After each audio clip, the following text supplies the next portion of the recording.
ফুলশয্যার খাটে গুটিসুটি হয়ে বসে আছে মীরা। মনে একরাশ ভয়, সাথে মাথায় আসছে নানান উল্টাপাল্টা চিন্তা ভাবনা। বড় বোনের সাথে বিয়ে ঠিক হওয়া পাত্রের সাথে ঘটনাক্রমে নিজের বিয়ে হয়ে যাওয়ার স্মৃতিটা নিশ্চয়ই খুবই সুখকর নয়। মানে, জীবনটা কি তার পুরোই সিনেমা নাকি?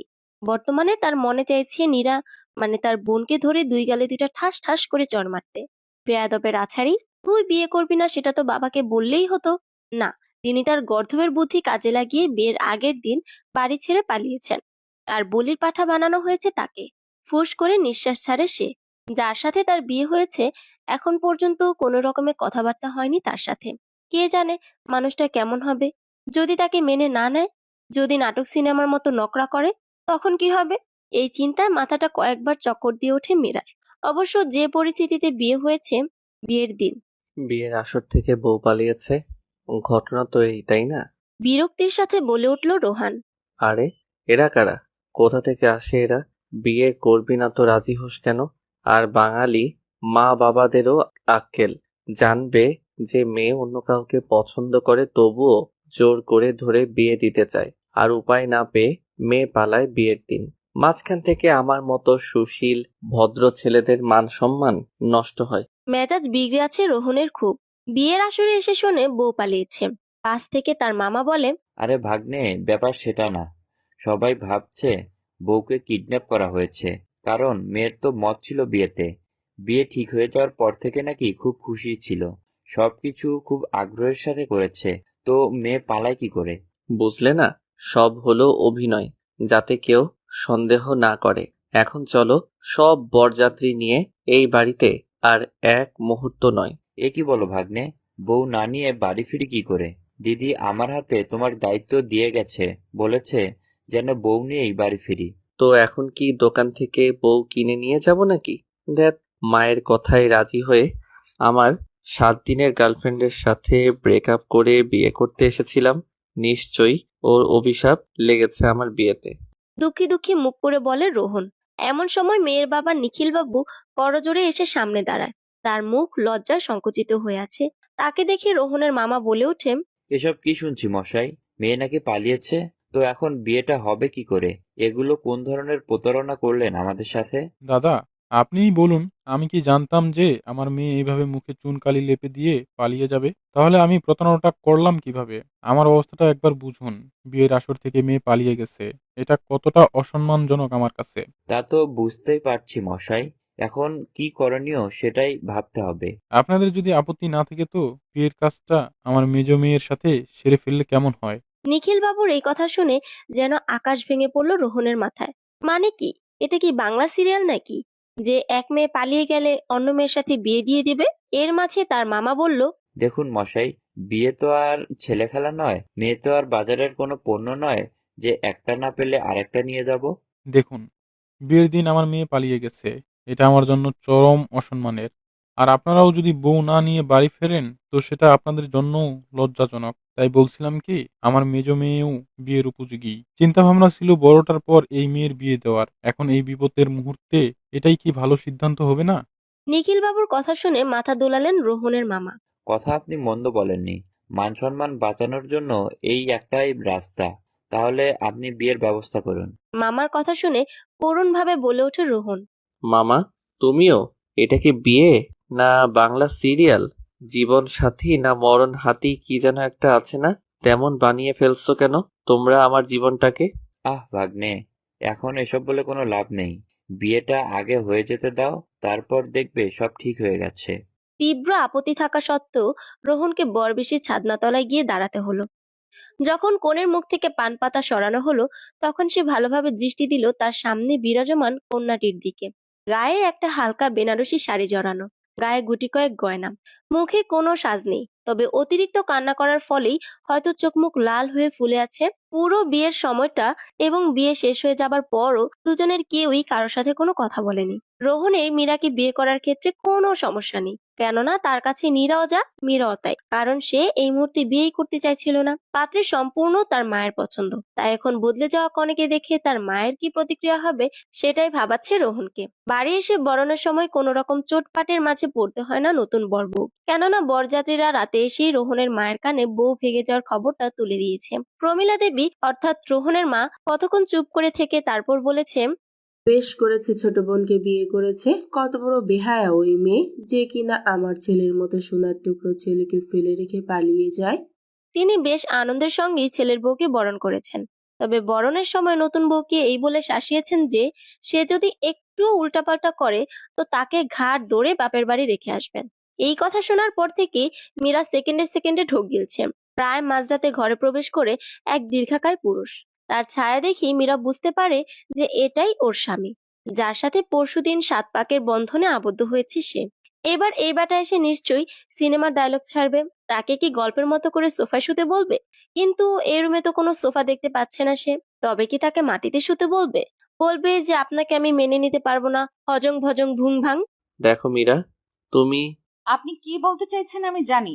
আপনি নিশ্চয়ই বলবেন দিদির বদলে আমায় আপনি বউ হিসেবে মেনে নিতে পারবেন না। আপনি বলবেন যে চাপে পড়ে আপনি এই বিয়ে করেছেন। এখন কি আপনি আমায় আলাদা জায়গায় শুতে বলবেন? আচ্ছা ঠিক আছে, আপনি বলুন আমি কোথায় ঘুমাবো। মীরার একদমে বলা কথাগুলো শুনে ব্যাকুল হয়ে গেল রোহন। কিছুক্ষণ চুপচাপ থাকার পর বেশ জোরেই থমকে উঠল সে। এসব আজগুবি চিন্তা ভাবনা কোথা থেকে এসেছে তোমার মাথায়? এসব উদ্ভট কথা কোথায় শুনেছো তুমি? আমি গল্পে পড়েছি। জোর করে বিয়ে দিলে বর প্রথম দিন এইসব কথা বলে। মীরার এই কথা শুনে দাঁতে দাঁত চেপে বলে রোহন। এসব উদ্ভট গল্প কোথায় পাও তুমি? আমি ফেসবুকে পড়েছি। রোহন বুঝলো যে এমন হঠাৎ হয়ে যাওয়া বিয়ের শখটা ঠিক নিতে পারেনি মীরা, তাই এসব উদ্ভট কথাবার্তা বলছে। সে আলতো করে মীরার হাতটা ধরে তাকে বিছানায় বসায়, একটা ছোট শ্বাস ফেলে বলে, দেখো মীরা, মানুষের জীবন কোনো গল্প উপন্যাস নয়। যদিও আমাদের জীবনে যেটা হয়েছে তা কোনো উপন্যাসের চেয়ে কম নয়। আর এমন কোনো ব্যাপার নয় যে আমি তোমায় স্ত্রী হিসেবে মেনে নিতে পারছি না। কেননা তুমি হয়তো জানো, বিয়ের আগে আমি তোমার বোনকে দেখিনি। আমার মায়ের পছন্দের উপরই ভরসা করেছিলাম আমি। তাই আমার কাছে নীরা, তোমার বোনের নাম নীরা, তাই তো? আমার কাছে নীরাও যা মীরাও তাই। আমি মূলত বিয়েটাই করতে চাইছিলাম না, তাই তোমার বোন পালানোতে বেশ খুশি হয়েছিলাম আমি। কিন্তু বিয়ের মণ্ডপে তোমায় দেখে বুঝলেন বিয়েটা না করলে আমি বিরাট কিছু মিস করতাম। আচ্ছা, তোমাকে কি জোর করে বিয়ে দেওয়া হয়েছে? মানে তোমার কি এই বিয়েতে মত ছিল না?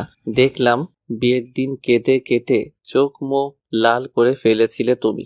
রোহনের কথা শুনে পিটপিটিয়ে চাইলো ওর দিকে, বলল, বড় বোনের সঙ্গে বিয়ে ঠিক করা পাত্রের সাথে আপনার বিয়ে হবে, এটা শুনে আপনি নিশ্চয়ই খুশিতে ড্যাং ড্যাং করতেন না?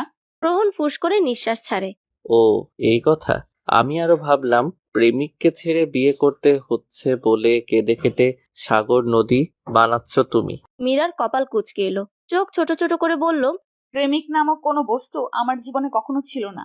তোমার চোখ দুটো খুব সুন্দর। তোমার মতো একটা সুন্দর বউ মিস করে যেতাম আমি। এই জন্যই তো তোমার বোনকে একটা থ্যাঙ্কস দিতে হচ্ছে। পালিয়ে ভালোই করেছেন উনি। হঠাৎ লোডশেডিং এ অন্ধকার হয়ে গেল পুরো রুম। বিছানায় পা গুটিয়ে শুয়ে পড়ল মীরা। একটু পর সে তার ঘাড়ের কাছে গরম নিঃশ্বাসের উত্তাপ টের পেল সে।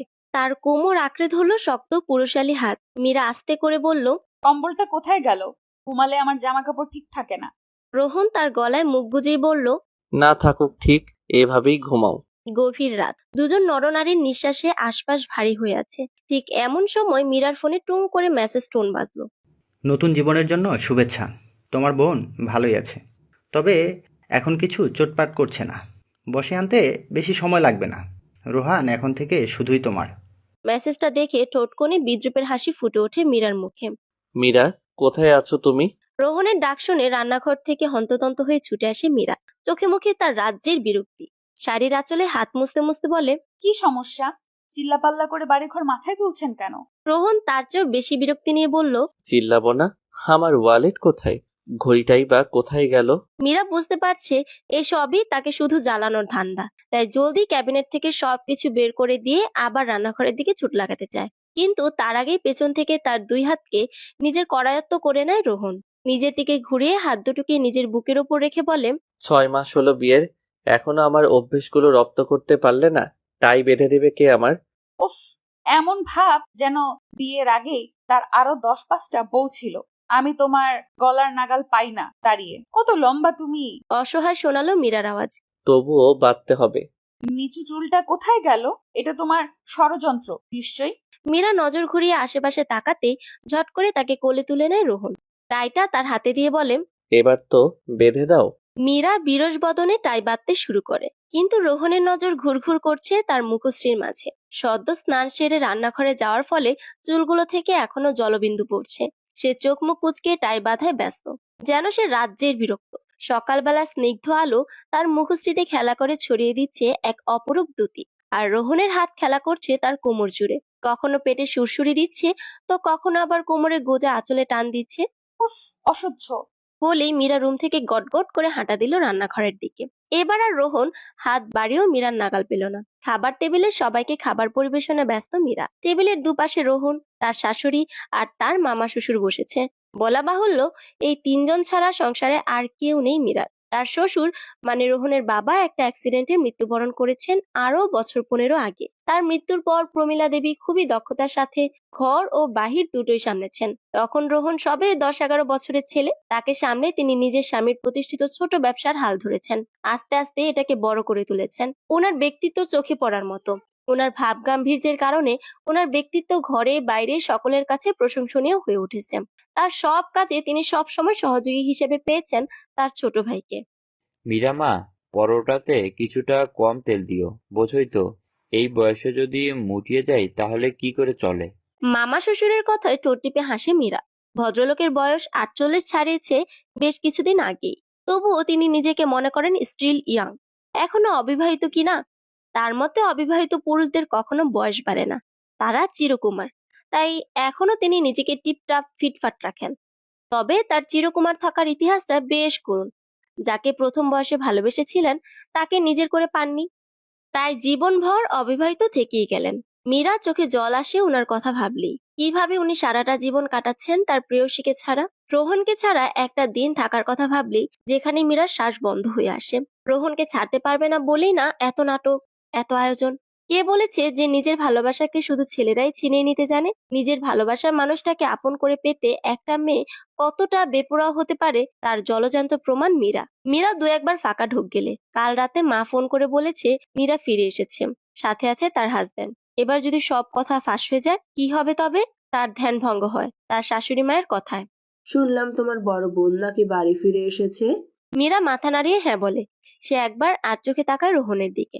না, তার অভিব্যক্তির কোনো পরিবর্তন নেই। একটা স্বস্তির নিঃশ্বাস ফেলে মীরা। তা তোমার বোনের সঙ্গে দেখা করে এসো গে।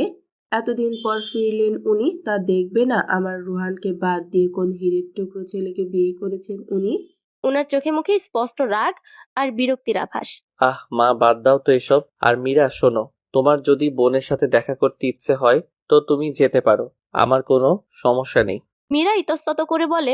আমার মনে হয় না যাওয়াটাই ভালো হবে। মানে তার হবু বরের সাথে আমার বিয়ে হয়েছে, ব্যাপারটা একটু কেমন না? আমি ওর সামনে গিয়ে কি করে দাঁড়াবো? আশ্চর্য তো, পালিয়েছিল ও। ভয় সংকোচ যাই বলো সেটা থাকবে ওর, তুমি এত সংকুচিত হচ্ছ কেন? আশ্চর্যান্বিত স্বরে বলে রোহন। মীরা বার কয়েক ফাঁকা ঢোক গেলে। দ্বিধান্বিত হয় তার চোখের দৃষ্টি। সেদিকে খেয়াল করে বলে রোহন। আচ্ছা ঠিক আছে, তুমি যদি যেতে না চাও যাবে না, এতে এত কুণ্ঠিত হওয়ার কি আছে? শরতের দিনগুলো শেষের দিকে। স্বচ্ছ নীল আকাশে সাদা পেঁজা তুলোর মতো মেঘের ছড়াছড়ি। মৃদুমন্দ বাতাসে উঠছে গাছের পাতা। আকাশে সূর্যের তাপ এত বেশি না। একটা মিষ্টি আদুরে রোদ ছড়িয়ে আছে চারিপাশে। শহরের অভিজাত একটি রেস্টুরেন্টের রুফটপে বসে আছে নীরা। রেস্টুরেন্টটা বলতে গেলে অনিন্দ সুন্দর। ভেতরের সাজের সাথে বাইরের সাজটাও অসাধারণ। এমন নামি দামি রেস্টুরেন্টে অবশ্য আগে কখনো আসেনি নীরা, বলতে গেলে আজই প্রথম।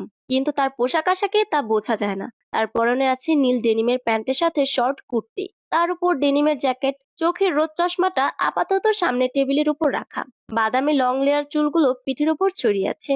সে পায়ের উপর পা তুলে ফোন টেপায় ব্যস্ত থাকলেও তার নজর বারবার চলে যাচ্ছে দরজার দিকে। একটু পরে ছাদের দরজা দিয়ে প্রবেশ করে মীরা। এসে সরাসরি সামনে রাখা চেয়ারটাতে বসে। সে বেশ তাড়াহুড়ো করে এসেছে তা বোঝাই যাচ্ছে। ঘন লম্বা চুলগুলো একটা এলোমেলো হাত খোপা করা। মুখে সামান্য প্রসাধনের চিহ্ন। নীরাকে মানতেই হবে যে তার এই বোনটা সুন্দরী বটে। তার পরনের একটা সিগনেচার কালেকশন শাড়ি, বড়লোকের বউ বলে কথা, এসব শাড়ি তাদের কাছে ডাল ভাত। মূলত মীরার সাথে দেখা করতে এখানে এসেছে সে। মীরার স্থির দৃষ্টি আপাতত নীরার কুটিল চাহনির উপর, যা দিয়ে কিনা সে মীরাকে স্ক্যান করে চলেছে কখন থেকেই। মীরা শান্ত ভঙ্গিতে জিজ্ঞেস করলো, কি চাই তোর? নীরা বসার ভঙ্গিটায় পরিবর্তন আনলো। হাতটা টেবিলের উপর রেখে ভ্রু নাচিয়ে বলল, আমার কাছ থেকে সব কেড়ে নিয়ে বলছিস আমার কি চাই? বড়লোকের বউ হয়ে বসে আছিস আমার সবকিছু দখল করে। যদি বলি তোর সবকিছু। দেখ, একদম ফালতু কথা বলবি না। এইসব কথা তোর পালানোর আগে মনে ছিল না? বিয়ের আসর ছেড়ে পালিয়েছিলি তুই। তোর কোনো ধারণা আছে এতে বাবার কতটা অপমান হয়েছিল? আবার এখন এসে বলছিস তোর সব কেড়ে নিয়েছি। লজ্জা করে না তোর? ওহ শাট আপ। তোর কি মনে হয় আমি কি অবুঝ? কিছু বুঝি না আমি? তোর ওই সিক্রেট ক্রাশ যে রোহান ছাড়া আর কেউ নয়, তুই কি ভেবেছিস সেটা আমি জানি না? কথাগুলো বলে রাগে ফুঁসতে থাকে নীরা। এবার মীরার মুখে একটা তাচ্ছিলের হাসি ফুটে ওঠে। তবেই বোঝ কেমন নির্লজ্জ তুই। তোর রিজুদার সাথে 3 বছরের সম্পর্ক, তার উপর তুই এটাও জানতি যে যার সাথে তোর বিয়ে ঠিক হয়েছে সে তোর ছোট বোনের পছন্দ, তবুও তুই বিয়েতে রাজি হয়েছিলি। আচ্ছা, আমার কথা না হয় বাদে দিলাম, ছোট থেকেই তো আমার সব জিনিসের প্রতি তোর নজর। আমার পছন্দের জিনিস, আমার প্রিয় জিনিসগুলো তোকে ছিনিয়ে নিতেই হবেই। কিন্তু একটা বারও তোর রিজুদার কথা মনে পড়লো না? কিভাবে পারলি তুই এতটা লোভী হতে? আমি খুব ভালো করে জানি এটা তোর আর তোর প্রাণের রিজুদার প্ল্যান। দেখ নীরা, তুই স্বীকার কর যে তুই লোভে পড়ে রোহানকে বিয়ে করতে চেয়েছিলি। তুই বিয়ে করতে চেয়েছিস, খুব ভালো কথা। তুই বলেছিলি তুই ওকে ভালোবাসিস। তুই যদি ওকে ভালোই বাসতি তবে এখানে রিজু এলো কোথা থেকে? লজ্জা করে না তোর একজনকে ঠকিয়ে আরেকজনের সাথে সংসার বাঁধতে? লজ্জা মাই ফুট। চাচলহীন রিজুর সাথে সম্পর্কে জড়ানোর চেয়ে রোহানকে বিয়ে করা অনেক ভালো। ছি, এখনো তুই এই কথা বলছিস? তোর ভাগ্য ভালো রিজুদা তোকে এতটা ভালোবাসে। ও তো তোকে আপন করে নিয়েছে। ওর জায়গায় অন্য কেউ হলে তোর মুখে লাথি মেরে চলে যেত। তোর ভাগ্যটা আসলেও খুব ভালো রে। লাস্ট মুহূর্তে তো আমিও তোকে সব ছেড়ে দিয়েছিলাম, কিন্তু ঈশ্বরের কি লীলা দেখ, ভগবান হয়তো আমার জন্যই রোহানকে বানিয়েছেন, তাই লাস্ট মুহূর্তে তুই পালিয়ে গেলি। আমি পালাইনি, তুই আর রিজু মিলে আমাকে কিডন্যাপ করিয়েছিলি। তোর এই গাঁজাখড়ি আলাপ বাদ দে। আমরা সবাই তোর হাতের লেখা চিঠি পেয়েছি যে তুই পালিয়ে গিয়েছিস। এখন তোর এইসব উল্টাপাল্টা কথাবার্তা বন্ধ কর, আর আমাকে ফোন দিয়ে আর কোনো রকম যোগাযোগ করার চেষ্টা করবি না। তুই কি ভেবেছিস এত শান্তিতে সংসার করতেই দেব তোকে? তোর রেহানকে তোর থেকে আলাদা করতে 2 দিনও লাগবে না আমার। আমি ওকে সব বলবো যে কিভাবে তুই আর রিজু মিলে আমাকে বিয়ের দিন কিডন্যাপ করিয়েছিলি। তারপর দেখবো কি করে তোর সংসার টেকে। মুহূর্তের মধ্যেই মীরার চেহারা পাল্টে গেল। টেবিলের উপর থেকে ক্ষিপ্ততার সাথে ছুরিটা উঠিয়ে নীরার গলায় চেপে ধরলো। সাথে সাথে নীরার চোখে মুখে চরম আতঙ্ক ফুটে উঠল।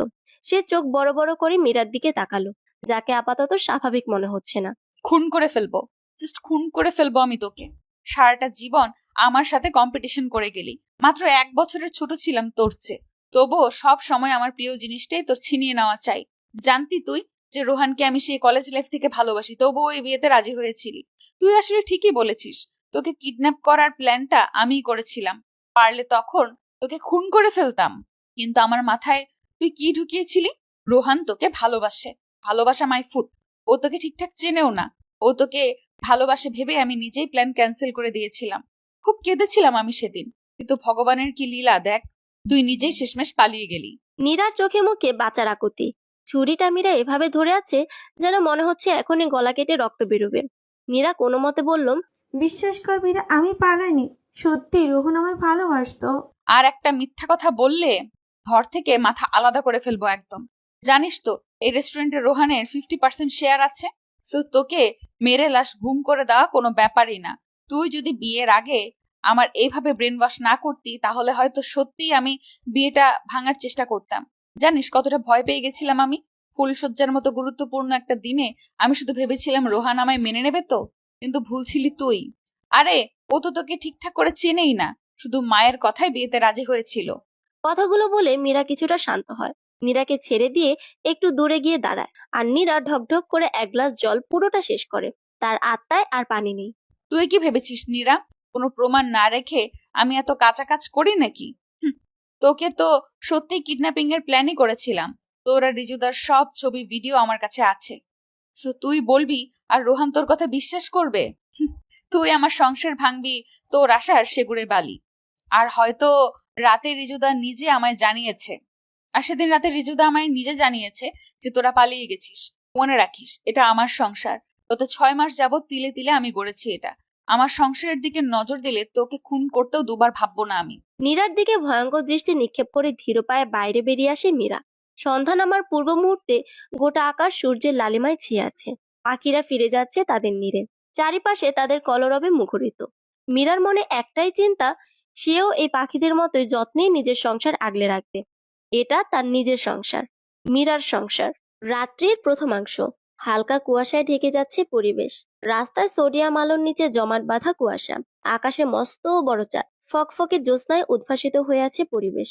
বড় বড় মেঘ এসে মাঝে মাঝেই কিছুক্ষণের জন্য চাঁদকে ঢেকে দিয়ে তাকে আড়াল করার চেষ্টা করছে। কিন্তু মেঘের আড়ালে কি চাঁদকে লুকানো যায়? একসময় ঠিকই তো আপন মহিমায় প্রকাশিত হয়। ছাদের নিস্তব্ধ পরিবেশের মাঝে হঠাৎই ঝিঝি পোকার একটানা আওয়াজ কর্ণগোচর হতেই চমকে ওঠে মীরা। ছাদের কিনারায় নজর দিয়ে দেখলো বেশ কয়েকদিনের অবহেলায় ওই দিকটা ঝোপের মতো হয়ে আছে। ইদানিং সে কোনো কাজই ঠিকঠাক ভাবে করছে না, মনটা হয়ে আছে বিক্ষিপ্ত। সত্যি যদি নীরা না পালিয়ে থাকে তাহলে? নীরার চোখ মুখ দেখে মনে তো হলো না ও মিথ্যে বলছে। নীরার ভাষ্য মতে তাকে কেউ কিডন্যাপ করেছিল, কিন্তু মীরা তো তাকে কিডন্যাপ করার প্ল্যান ক্যান্সেল করে দিয়েছিল। তবে কি রিজুদা ওকে কিডন্যাপ করছিল? কিন্তু সেই নীরার বিয়ের দিন হয়েছিল কি, এটাই সে বুঝতে পারছে না। নীরার সাথে তার ভালোভাবে কথা বলা উচিত ছিল। আসলে নীরা তখন ওইভাবে তার সংসার ভাঙার কথা বলায় হুট করেই মাথাটা গরম হয়ে গিয়েছিল। সবকিছু খুব গোলমেলে লাগছে। ধাতব দরজা খোলার শব্দে মীরা চমকে তাকায় সেদিকে। ছাদের দরজার সামনে তার মামা শ্বশুর গোবিন্দবাবু দাঁড়িয়ে। মীরার দিকেই নজর পড়তেই অপ্রস্তুত ভঙ্গিতে হাসেন উনি। হয়তো ছাদে সিগারেট খেতে এসেছিলেন। এত রাতে ছাদে কেউ থাকবে তা ভাবেননি। বৌমা, এই হিমে ছাদে কি করছো? নিচে দেখলাম রোহান তোমায় খুঁজছে, অনেকক্ষণ হলো অফিস থেকে ফিরেছে। ওনার কথা শোনা মাত্রই মীরা তড়িঘড়ি নিচে নামতে লাগলো। ঘরে ঢুকেই দেখতে পেল রোহন জামা চেঞ্জ করে ওয়াশরুম থেকে বের হচ্ছে। মীরা সেদিকে নজর না দিয়ে বিছানার উপর থেকে রোহনের ল্যাপটপ ব্যাগটা সরিয়ে কাবার্ডের উপর রাখলো। এখানে ওখানে ছড়িয়ে ছিটিয়ে থাকা শার্ট প্যান্ট গুলোকে ঝুড়িতে রাখলো। রোহন বিছানায় বসে নিঃশব্দে মীরার কাজগুলো পর্যবেক্ষণ করছে। কাজ শেষ করে পেছন ফিরতেই রোহন তাকে চোখের ইশারায় কাছে ডাকলো। বিছানার কাছে যেতেই তাকে টেনে বসিয়ে কোলে মাথা রেখে শুয়ে পড়লো রোহন। তার এহেন কাজে ভরকালো মীরা। রোহন পেছন থেকে শক্ত করে জড়িয়ে ধরে মীরার পেটে মুখ গুজে চুপচাপ পড়ে রইল। তার এমন আচমকা আক্রমণের দরুন মীরার শ্বাস আটকে রইল কতক্ষণ। তবে একটু পরেই সে স্বাভাবিক রূপে ফিরে এলো। রোহনের এই কাজ নতুন নয়। অতিরিক্ত স্ট্রেস বা চাপে থাকলে সে ইদানিং এ এই কাজ করছে। মীরার হাত চলছে রোহনের চুলের ভাঁজে ভাঁজে। রোহন চোখ বুজে ঘন ঘন শ্বাস ফেলছে। লোকটা কি কিছুক্ষণে ঘুমিয়ে গেল নাকি? মীরা মৃদু করে ডাকলো। কি হয়েছে? রোহন তাকালো তার দিকে, ক্লান্ত বিধ্বস্ত দৃষ্টি। হাত উঁচু করে মীরার গাল ছোঁয়ালো। আরেক হাত দিয়ে কোমর শক্ত করে আঁকড়ে বলল, আমি খুব ক্লান্ত মিরু। কেমন যেন নির্জীব শোনালো রোহনের কণ্ঠ। মীরার বুক কেঁপে উঠল ভয়। রোহন এবার অনুনয়ের সুরে বলল, আমায় কখনো ছেড়ে যাবে না তো মিরু? রোহনের কথা শুনে চমকে উঠল সে। এগুলো কি ধরনের কথা? ধরো, জানতে পারলে কোনোদিন আমি কোনো অন্যায় করেছি, তবে কি তুমি আমায় ভুল বুঝবে? রোহনের চোখে স্পষ্ট কাতরতা। মীরা দ্বিধান্বিত হয়। কি এমন করেছে রোহন যে এভাবে তার কাছে বলছে? মীরা তপ্ত শ্বাস ফেলল। রোহন এখনো প্রশ্নবোধক দৃষ্টিতে তাকিয়ে আছে তার পানে। মীরা ঝুঁকে এলো তার দিকে, দু চোখের পাতা ঝাপটিয়ে বলল, আমি মানুষটা একান্তই তোমার, তা কি বিশ্বাস হয় না? রোহন তার শুষ্ক ঠোঁটজোড়া ছোঁয়ালো মীরার কপালে। তুমি আমাকে খুবই অসহায় করে ফেলেছো মীরা। আমার প্রতিটা চিন্তা ভাবনা কেন তোমার মাঝেই শুরু হয় আর তোমার মাঝেই শেষ? আমি কি তোমার আসক্তিতে ধীরে ধীরে পাগল হয়ে যাচ্ছি? রোহনের এমন কথার বিপরীতে মীরা কিছুই বলতে পারল না, বরং লজ্জা পেল, ভীষণ লজ্জা পেল। তার লজ্জা আরক্ত কোমল গালে টুক করে একটা চুমু খেলো রোহন। নিজের বুকে একটা হাত ঠেকিয়ে অস্থির কণ্ঠে বলল, তোমার এই লজ্জারাঙা মুখও আমায় আহত করেছে ভীষণভাবে। তুমি কি আমার প্রাণ হরণ করতে চাও, আমার প্রাণেশ্বরী? মীরা এবার আর টিকতে পারল না। লোকটা হয়তো আজ তাকে লজ্জা দিয়ে মেরে ফেলার পরিকল্পনা করেছে। রোহনকে এক ধাক্কায় বিছানায় ফেলে দিয়ে ত্রস্ত পায়ে ছুটে চলে আসে বাইরে। মীরার যাওয়ার দিকে তাকিয়ে ঠোঁটে মৃদু হাসির ঝংকার তুলে রোহন। বিছানা থেকে নেমে এসে মীরার ফোনটা হাতে নেয়। দরজার দিকে খুব সাবধানে নজর বোলায়। তারপর ফোনের কন্ট্যাক্ট লিস্ট থেকে নীরার নাম্বারটাকে ব্লক লিস্টে ফেলে দেয়। তার সাথে সাথে সকল আননোন নাম্বারগুলোকেও ব্লক করে দেয়, যেন কোনো আননোন নাম্বার থেকে কেউ মীরার সাথে যোগাযোগ করতে না পারে। সবশেষে রিজুর নাম্বারটাকেও ব্লক লিস্টে ফেলে স্বস্তির নিঃশ্বাস ফেলে রোহন। এবার আর মীরা সত্যিটা জানার কোনো উপায় রইল না। মানুষ এতই নিচু মন মানসিকতার হতে পারে তা তোমাকে না দেখলে সত্যিই জানতে পারতাম না, নীরা। কথাগুলো বলে প্রচন্ড রাগে দপ করে জ্বলে উঠল রিজু। হাতের ফোনটা বিছানায় ছুঁড়ে ফেলে আবার বলল, ছি নীরা, তোমার এতটা অধপতন হবে তা আমি ভাবতেও পারিনি। তুমি কিনা এইভাবে মীরার সংসার ভাঙতে উঠে পড়ে লেগেছ, আমার ভাবতেই খুব ঘৃণা হয়। তোমার মতো একটা মেয়ে আমার ওয়াইফ। তোমাকে কে বলেছিল আমার বিয়ে করতে? আমি তো ভালো ছিলাম। সেদিন আমার বিয়েটা হয়ে গেলে আজ আমি রাজরানীর হালে থাকতাম, জীবন কাটাতাম। তুমি আর মীরা আমার জীবনটাকে শেষ করে দিলে। চুপ, একদম চুপ। এতই যখন রানীর হালে জীবন কাটাতে চাও তো আমার সাথে প্রেম করেছিলে কেন? তুমি তো সবই জানতে নীরা, আমি সামান্য বেতনের একটা প্রাইভেট কোম্পানিতে জব করি। ভুল করেছি, জীবনের সবচেয়ে বড় ভুলটা করেছি আমি তোমার সাথে প্রেম করে। যেখানে মীরা হাজবেন্ডের কিনা নিজস্ব বিজনেস রয়েছে, সাথে নিজের বাড়ি গাড়ি, সেখানে তুমি একটা সামান্য কোম্পানির এমপ্লয়ি। নীরার কথায় আহত হয় রিজু। সে তো এই মেয়েটাকে ভালোবাসতো, তাই তো তার শত অন্যায়ের পরও তাকে ছাড়তে পারে না। তবুও গলার স্বরের পারদ খানিকটা উঁচু করেই বলল, ভুল যখন করেছো তো তার মাসুল তো দিতেই হবে। তবে সাবধান, মীরাকে একদম এইসবের মধ্যে জড়াবে না। মীরা এই বিষয়ে কিচ্ছু জানে না। যা করার সব আমি করেছি। নীরা নিজের রাগটা চেপে বসে রইল গুম হয়ে। এক সময় তার চোখ থেকে দুফোঁটা জল গড়িয়ে পড়ল। কেন কেন সবসময় তার সাথে এমন হয়? সে কেন সবসময় মীরার কাছে হেরে যায়? সবার কাছে মীরা কেন এত ভালো? নিজের দোষটা তার নজরে পড়ে না। সে তো শুধু একটা সুন্দর জীবন চেয়েছিল, হোক না সেটা কাউকে ঠকিয়ে। এই পৃথিবীতে সবচেয়ে খারাপ মানুষটার জীবনেরও একটা আলাদা গল্প রয়েছে, যে গল্পে সেই মুখ্য চরিত্র। সে চায় যেন সব ভালো ঘটনা তাকে ঘিরেই আবর্তিত হোক, কিন্তু বাস্তবে কি তা হয়? রাতের খাওয়ার পর বিছানায় বসে ল্যাপটপে কিছু একটা করছিল রোহন। মীরা ঘরে ঢুকেই চট করে ল্যাপটপটা তার সামনে থেকে কেড়ে নিয়ে সুচালো দৃষ্টিতে রোহনের দিকে তাকায়। What is this Meera? আমি কাজ করছি তো। বিস্মিত হয়ে জিজ্ঞেস করে রোহন। মীরা সাধারণত তার কাজের মাঝে কোনো রকম ইন্টারফেয়ার করে না। মীরা ল্যাপটপটাকে সাইড টেবিলের উপর রেখে দুহাত ভাঁজ করে সরাসরি রোহনের দিকে তাকালো। এক ভ্রু উঁচু করে বলল, তোমার না ক্লান্ত লাগছিল? এখন এত রাত জেগে কাজ কেন করছো? রোহন অসহায়ভাবে বলল, আরে ওটা তো মানসিক ক্লান্তির কথা বলছিলাম, আর এমনিতেও তোমার কাছে এলেই আমার ক্লান্তি কেটে যায়। এখন দাও তো ওটা, কাজ আছে আমার। কেন, আপনার কি আমাকে ক্লান্তি রিমুভার মনে হয়? এখন কোনো কাজ নয়, সোজা ঘুম। এই বলে মীরা লাইট অফ করে বিছানায় এসে বসে পড়ল। মীরার রাগী মুখ দেখে রোহনও চুপচাপ শুয়ে পড়ল। মনে মনে ভাবলো, ব্যাপার কি? রোহন চুপচাপ নিজের হাতটা বাড়িয়ে দিল। মীরা তার হাতের উপর মাথা রেখে গুম হয়ে শুয়ে রইল। অন্য হাত দিয়ে মীরার মাথায় হাত বুলাতে বুলাতে বলল, ঘুমিয়ে পড়ো। জানো মীরা, আমার না খুব ইচ্ছে প্রতিদিন কালো শাড়িতে তোমায় দেখা। জানো, কালো শাড়িতে না তোমায় অপূর্ব লাগে। আমি তো চোখই ফেরাতে পারছিলাম না তোমায় দেখে। আস্তে আস্তে হালকা হয়ে এলো রোহনের গলার স্বর। মীরা বুঝলো রোহন ঘুমিয়ে গেছে। সে লজ্জায় রোহনের বুকে মুখ গুজলো। কিছু একটা মনে হয় মীরা চকিতে চোখ মেলে তাকালো। মীরা মনে পড়লো, বিয়ের এই 6 মাসে তো সে কোনো কালো শাড়ি পরেনি। ইনফ্যাক্ট সে লাস্ট 10 বা 11 মাস আগে শাড়ি পরেছিল ইউনিভার্সিটির ফাংশনে। হ্যাঁ, সেটা কালো শাড়িই ছিল, কিন্তু সেটা রোহন কিভাবে দেখলো? আর দেখলো মনে কেন রাখলো? চারিদিকে আবছা অন্ধকার। উঁচু দেয়ালের ভেন্টিলেটরের ফাঁক গলে ক্ষীণ আলোর রেখা লুটিয়ে পড়ছে মেঝেতে। মীরা বহু কষ্টে বুঝে আসা চোখ মেলে তাকালো, তবে সামনে সে নিঘুর অন্ধকার ছাড়া আর কিছুই দেখতে পেল না। খানিকক্ষণ বাদে সে বুঝতে পারলো তার হাত দুটো চেয়ারের সাথে বাঁধা অবস্থায় রয়েছে।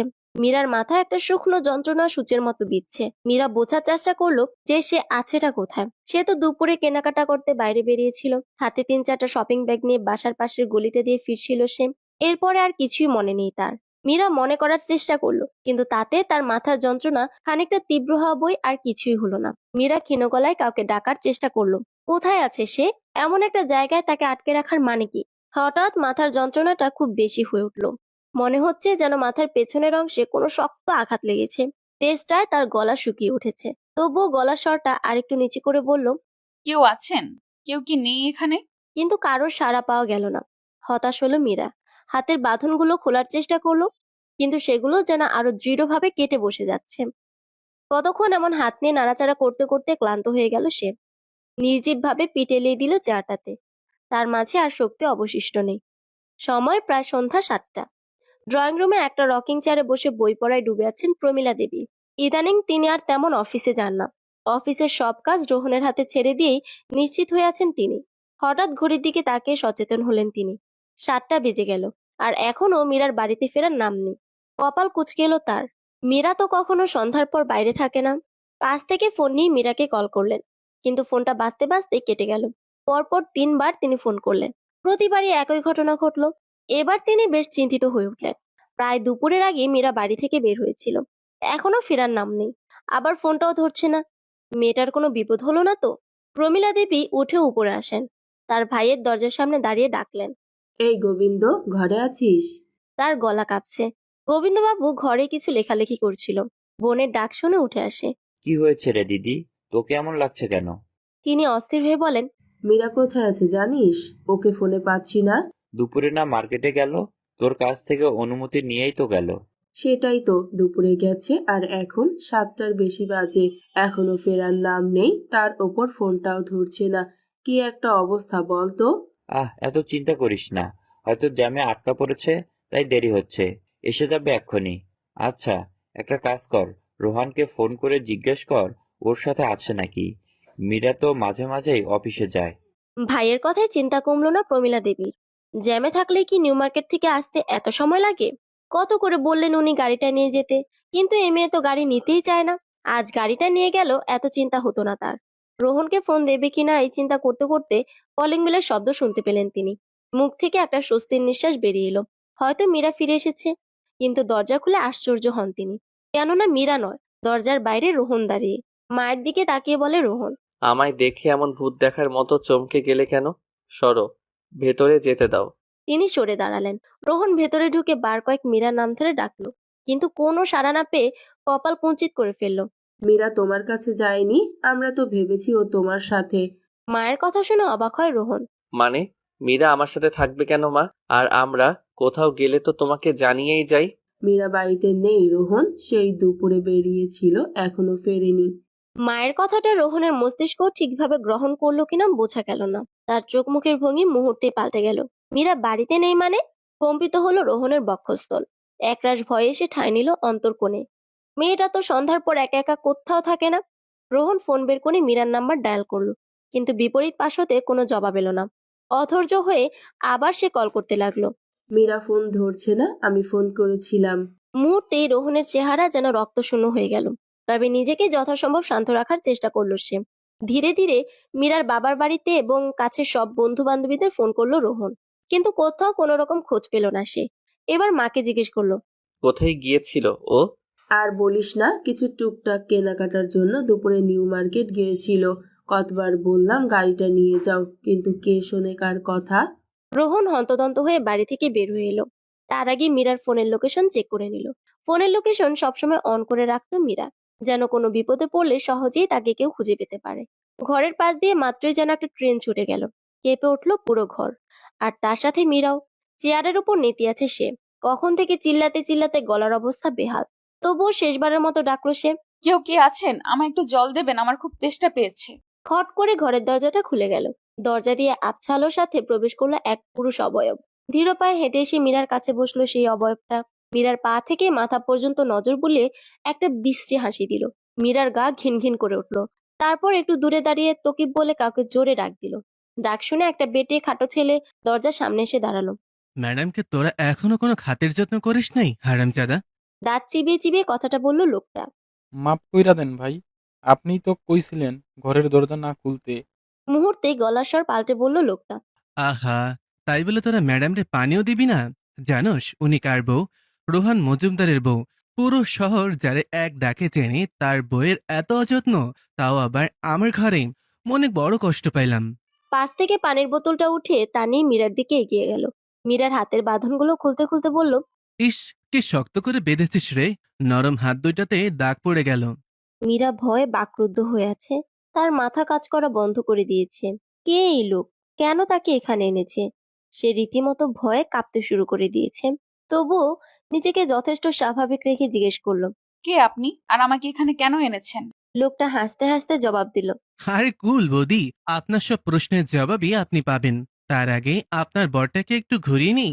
মীরা বুঝতে পারলো যে রোহনকে তার বিজনেসে টেক্কা দেওয়ার জন্যই কেউ তাকে গুটি হিসেবে ব্যবহার করছে। তাই তাকে এখন শক্ত থাকতে হবে। সে যে ভয় পেয়েছে তা এই লোকগুলোকে বুঝতে দিলে চলবে না। এরই মাঝে লোকটার ফোন বেজে ওঠে। কলকারী ব্যক্তির নাম দেখে লোকটা অট্টহাসিতে ফেটে পড়ে।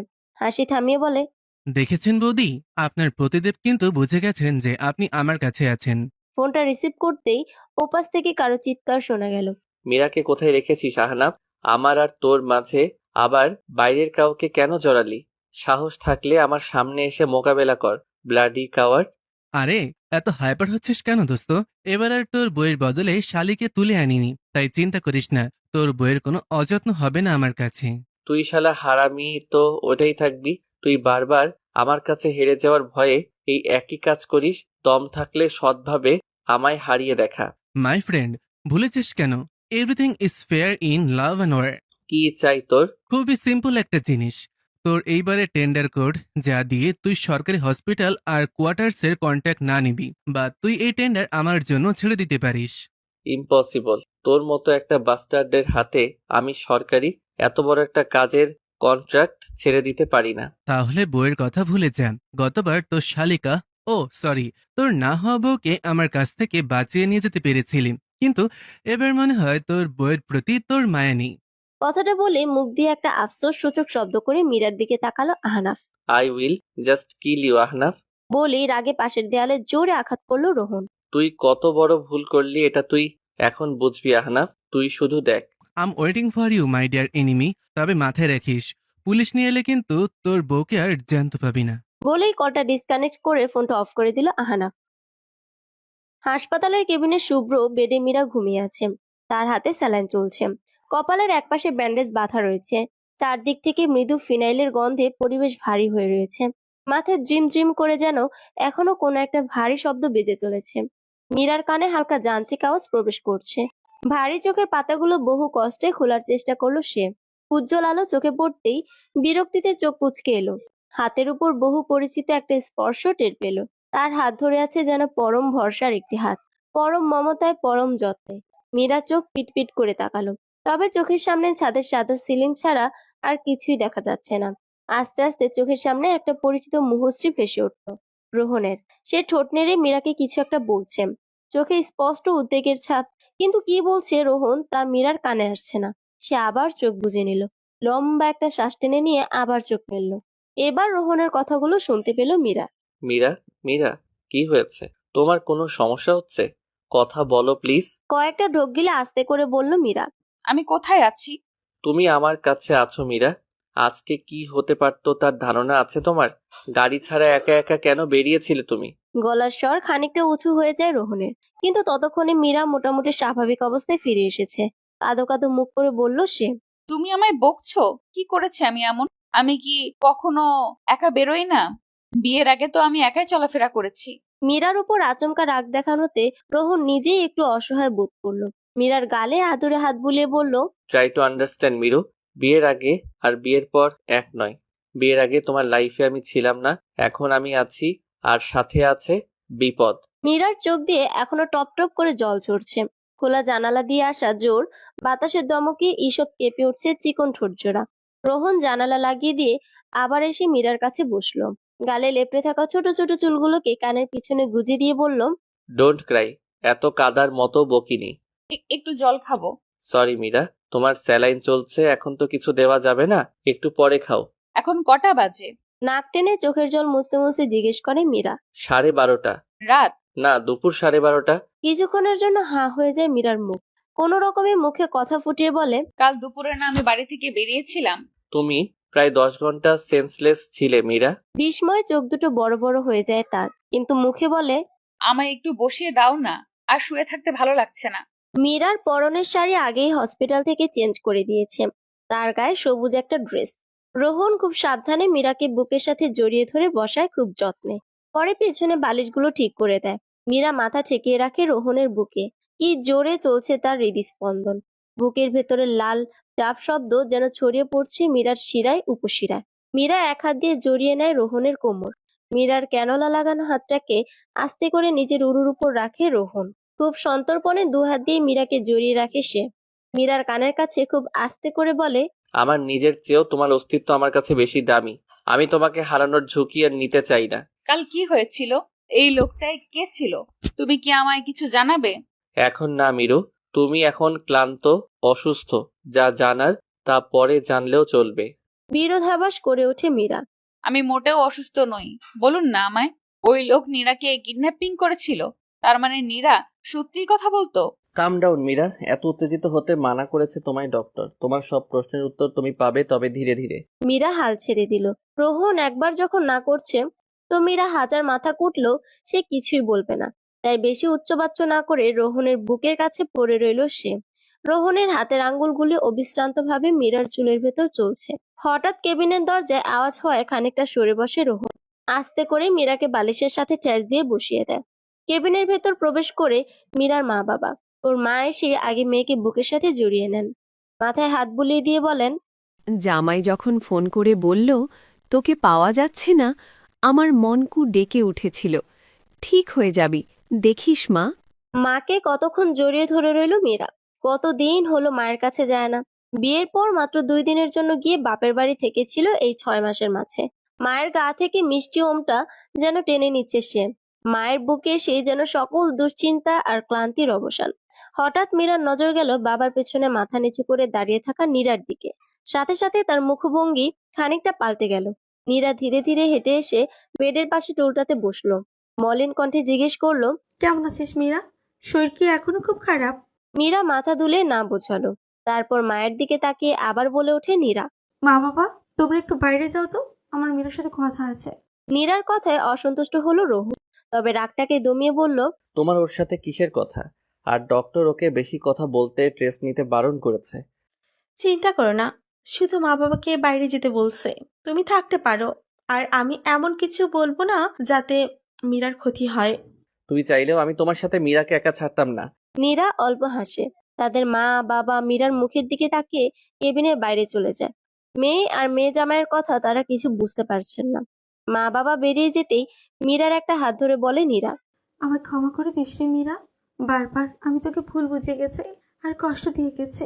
মীরা একটা ছোট নিঃশ্বাস ফেলে বলে, এতে ক্ষমা চাওয়ার কি আছে? তোর জায়গায় আমি হলেও এইভাবেই ভাবতাম ঘটনাটা। সত্যি সেদিন তোকে কিডন্যাপ করা হয়েছিল। তার জন্য নয় রে মীরা, আমি ইচ্ছে করে তোর ভালোবাসার মানুষটাকে কেড়ে নিতে চেয়েছিলাম, তোর সংসার ভাঙার চেষ্টা করেছিলাম। এটা কি কমলাচার? তুই নিজের ভুল বুঝতে পেরেছিস, সেটাই আমি খুশি নীরা। কিন্তু ফার্দার এই ঘটনা ঘটাতে যাস না কিন্তু। মীরার শেষের কথায় রোহনও ভরকে গেল। কি তেজ রে বাবা! এবার রোহন নীরাকে উদ্দেশ্য করে বলল, পারলে রিজুর কাছে ক্ষমা চেয়ে নিও, ছেলেটা তোমাকে খুবই ভালোবাসে। আমি আমার ভুল বুঝতে পেরেছি রোহন। এত এত অপমান আর অবহেলার পরও রিজুর আমার প্রতি গিয়ারি বুঝিয়ে দেয় আমার প্রতি ওর ভালোবাসা, আর আমার ভুলটাকে চোখে আঙুল দিয়ে দেখিয়ে দেয়। এই বলে নীরা চোখ থেকে গড়িয়ে পড়া একটা ফোঁটা অশ্রু মুছে নেয়। প্রমীলা দেবী চিন্তায় অস্থির হয়ে আছেন। সেই কোন সকালে রোহন ফোনে মীরার একটা খবর দিয়েছিল। এরপর থেকে আর কোনো পাত্তাই নেই। টেনশনে তিনি পুরো ড্রয়িং রুমের এ মাথা ও মাথা পায়চারি করে চলেছেন। দরজায় কলিং শব্দ হতেই পায়, ছুটে এসে দরজা খুলে দেন। দরজায় কলিং বেল বাজতেই শব্দ হতেই ছুটে এসে দরজা খুলে দেন তিনি। দরজা খুলতেই দেখতে পান মীরাকে পাচাকোলা করে রোহন দাঁড়িয়ে আছে। মেয়েটার মাথায় ব্যান্ডেজ, একদিনে চোখ মুখ বসে গেছে। ক্লান্ত হয়ে নিশ্চয়ই এভাবে রোহনের বুকের সাথে মিশে আছে। ওনার চোখে জল আসে মেয়েটার অবস্থা দেখে। সরে গিয়ে তাদের ভেতরে ঢোকার জায়গা করে দিলেন তিনি। মীরার অবশ্য শাশুড়ির সামনে এভাবে বরের কোলে চড়ে আসতে লজ্জায় মাথা কাটা যাচ্ছিল। রোহনকে সে বার কয়েক বলেছে নামিয়ে দিতে, কিন্তু এই লোক শুনলে তো, তাই লজ্জার হাত থেকে নিস্তার পেতে ঘুমের ভান ধরে রোহনের সাথে মিশে আছে এভাবে। ওকে নিয়ে সোজা ঘরে চলে যাও রোহন। মেয়েটার ওপর দিয়ে যা ঝড় বয়ে গেল, আর আহনাফের কি ব্যবস্থা করলে? ওকে মেন্টাল অ্যাসাইলামে নিয়ে যাওয়া হয়েছে মা। ডক্টরদের ধারণা ও পুরোপুরি আউট অফ মাইন্ড। ওর কথা বাদ দাও এখন। হ্যাঁ, তুমি মীরাকে নিয়ে যাও, আমি খাবার পাঠাচ্ছি। মীরার 56 কেজির ভারী শরীরটাকে নিয়ে রোহন অবলীলায় দোতলায় এসে পৌঁছালো। মীরা ওর বুকে হালকা একটা কিল দিয়ে বলল, তুমি একটা নির্লজ্জ মানুষ। রোহন তার ঠোঁটে চমৎকার হাসি ফুটিয়ে তোলে, প্রাণ খোলা হাসি, আর বলে, নিজের বউয়ের জন্য এতটুকু নির্লজ্জ হওয়াই যায়। রুমে এসে মীরাকে নিয়ে বিছানার কাছে যেতে চাইলে মীরা আচমকা বলে ওঠে, এই এই, এখানে না, এখানে না, সোজা ওয়াশরুমে নিয়ে নামিয়ে দাও। রোহন এবার চোখে মুখে দুষ্টু হাসি ফুটিয়ে বলে, কি ব্যাপার? মাথায় চোট পেয়ে বউটা কি আমার একটু বেশি রোমান্টিক হয়ে গেল নাকি? মীরা কপট রাগ দেখিয়ে বলে, ইস, তুমিও না। এবার নামাও, আর কাবার থেকে জামা কাপড়গুলো দাও একটু। এসব পাল্টে পরে বিছানায় উঠবো। গা থেকে একটা হসপিটাল হসপিটাল গন্ধ আসছে। আচ্ছা ঠিক আছে, কোনো দরকার লাগলে আমাকে বলবে, কেমন? মীরা ওয়াশরুম থেকে বেরিয়ে নিজেই এসে বিছানায় বসলো। রোহনের দিকে তাকিয়ে বলল, এবার তো কাহিনী বলো। আরে আমায় ফ্রেশ তো হতে দাও। বলেই রোহন ঢুকে গেল বাথরুমে।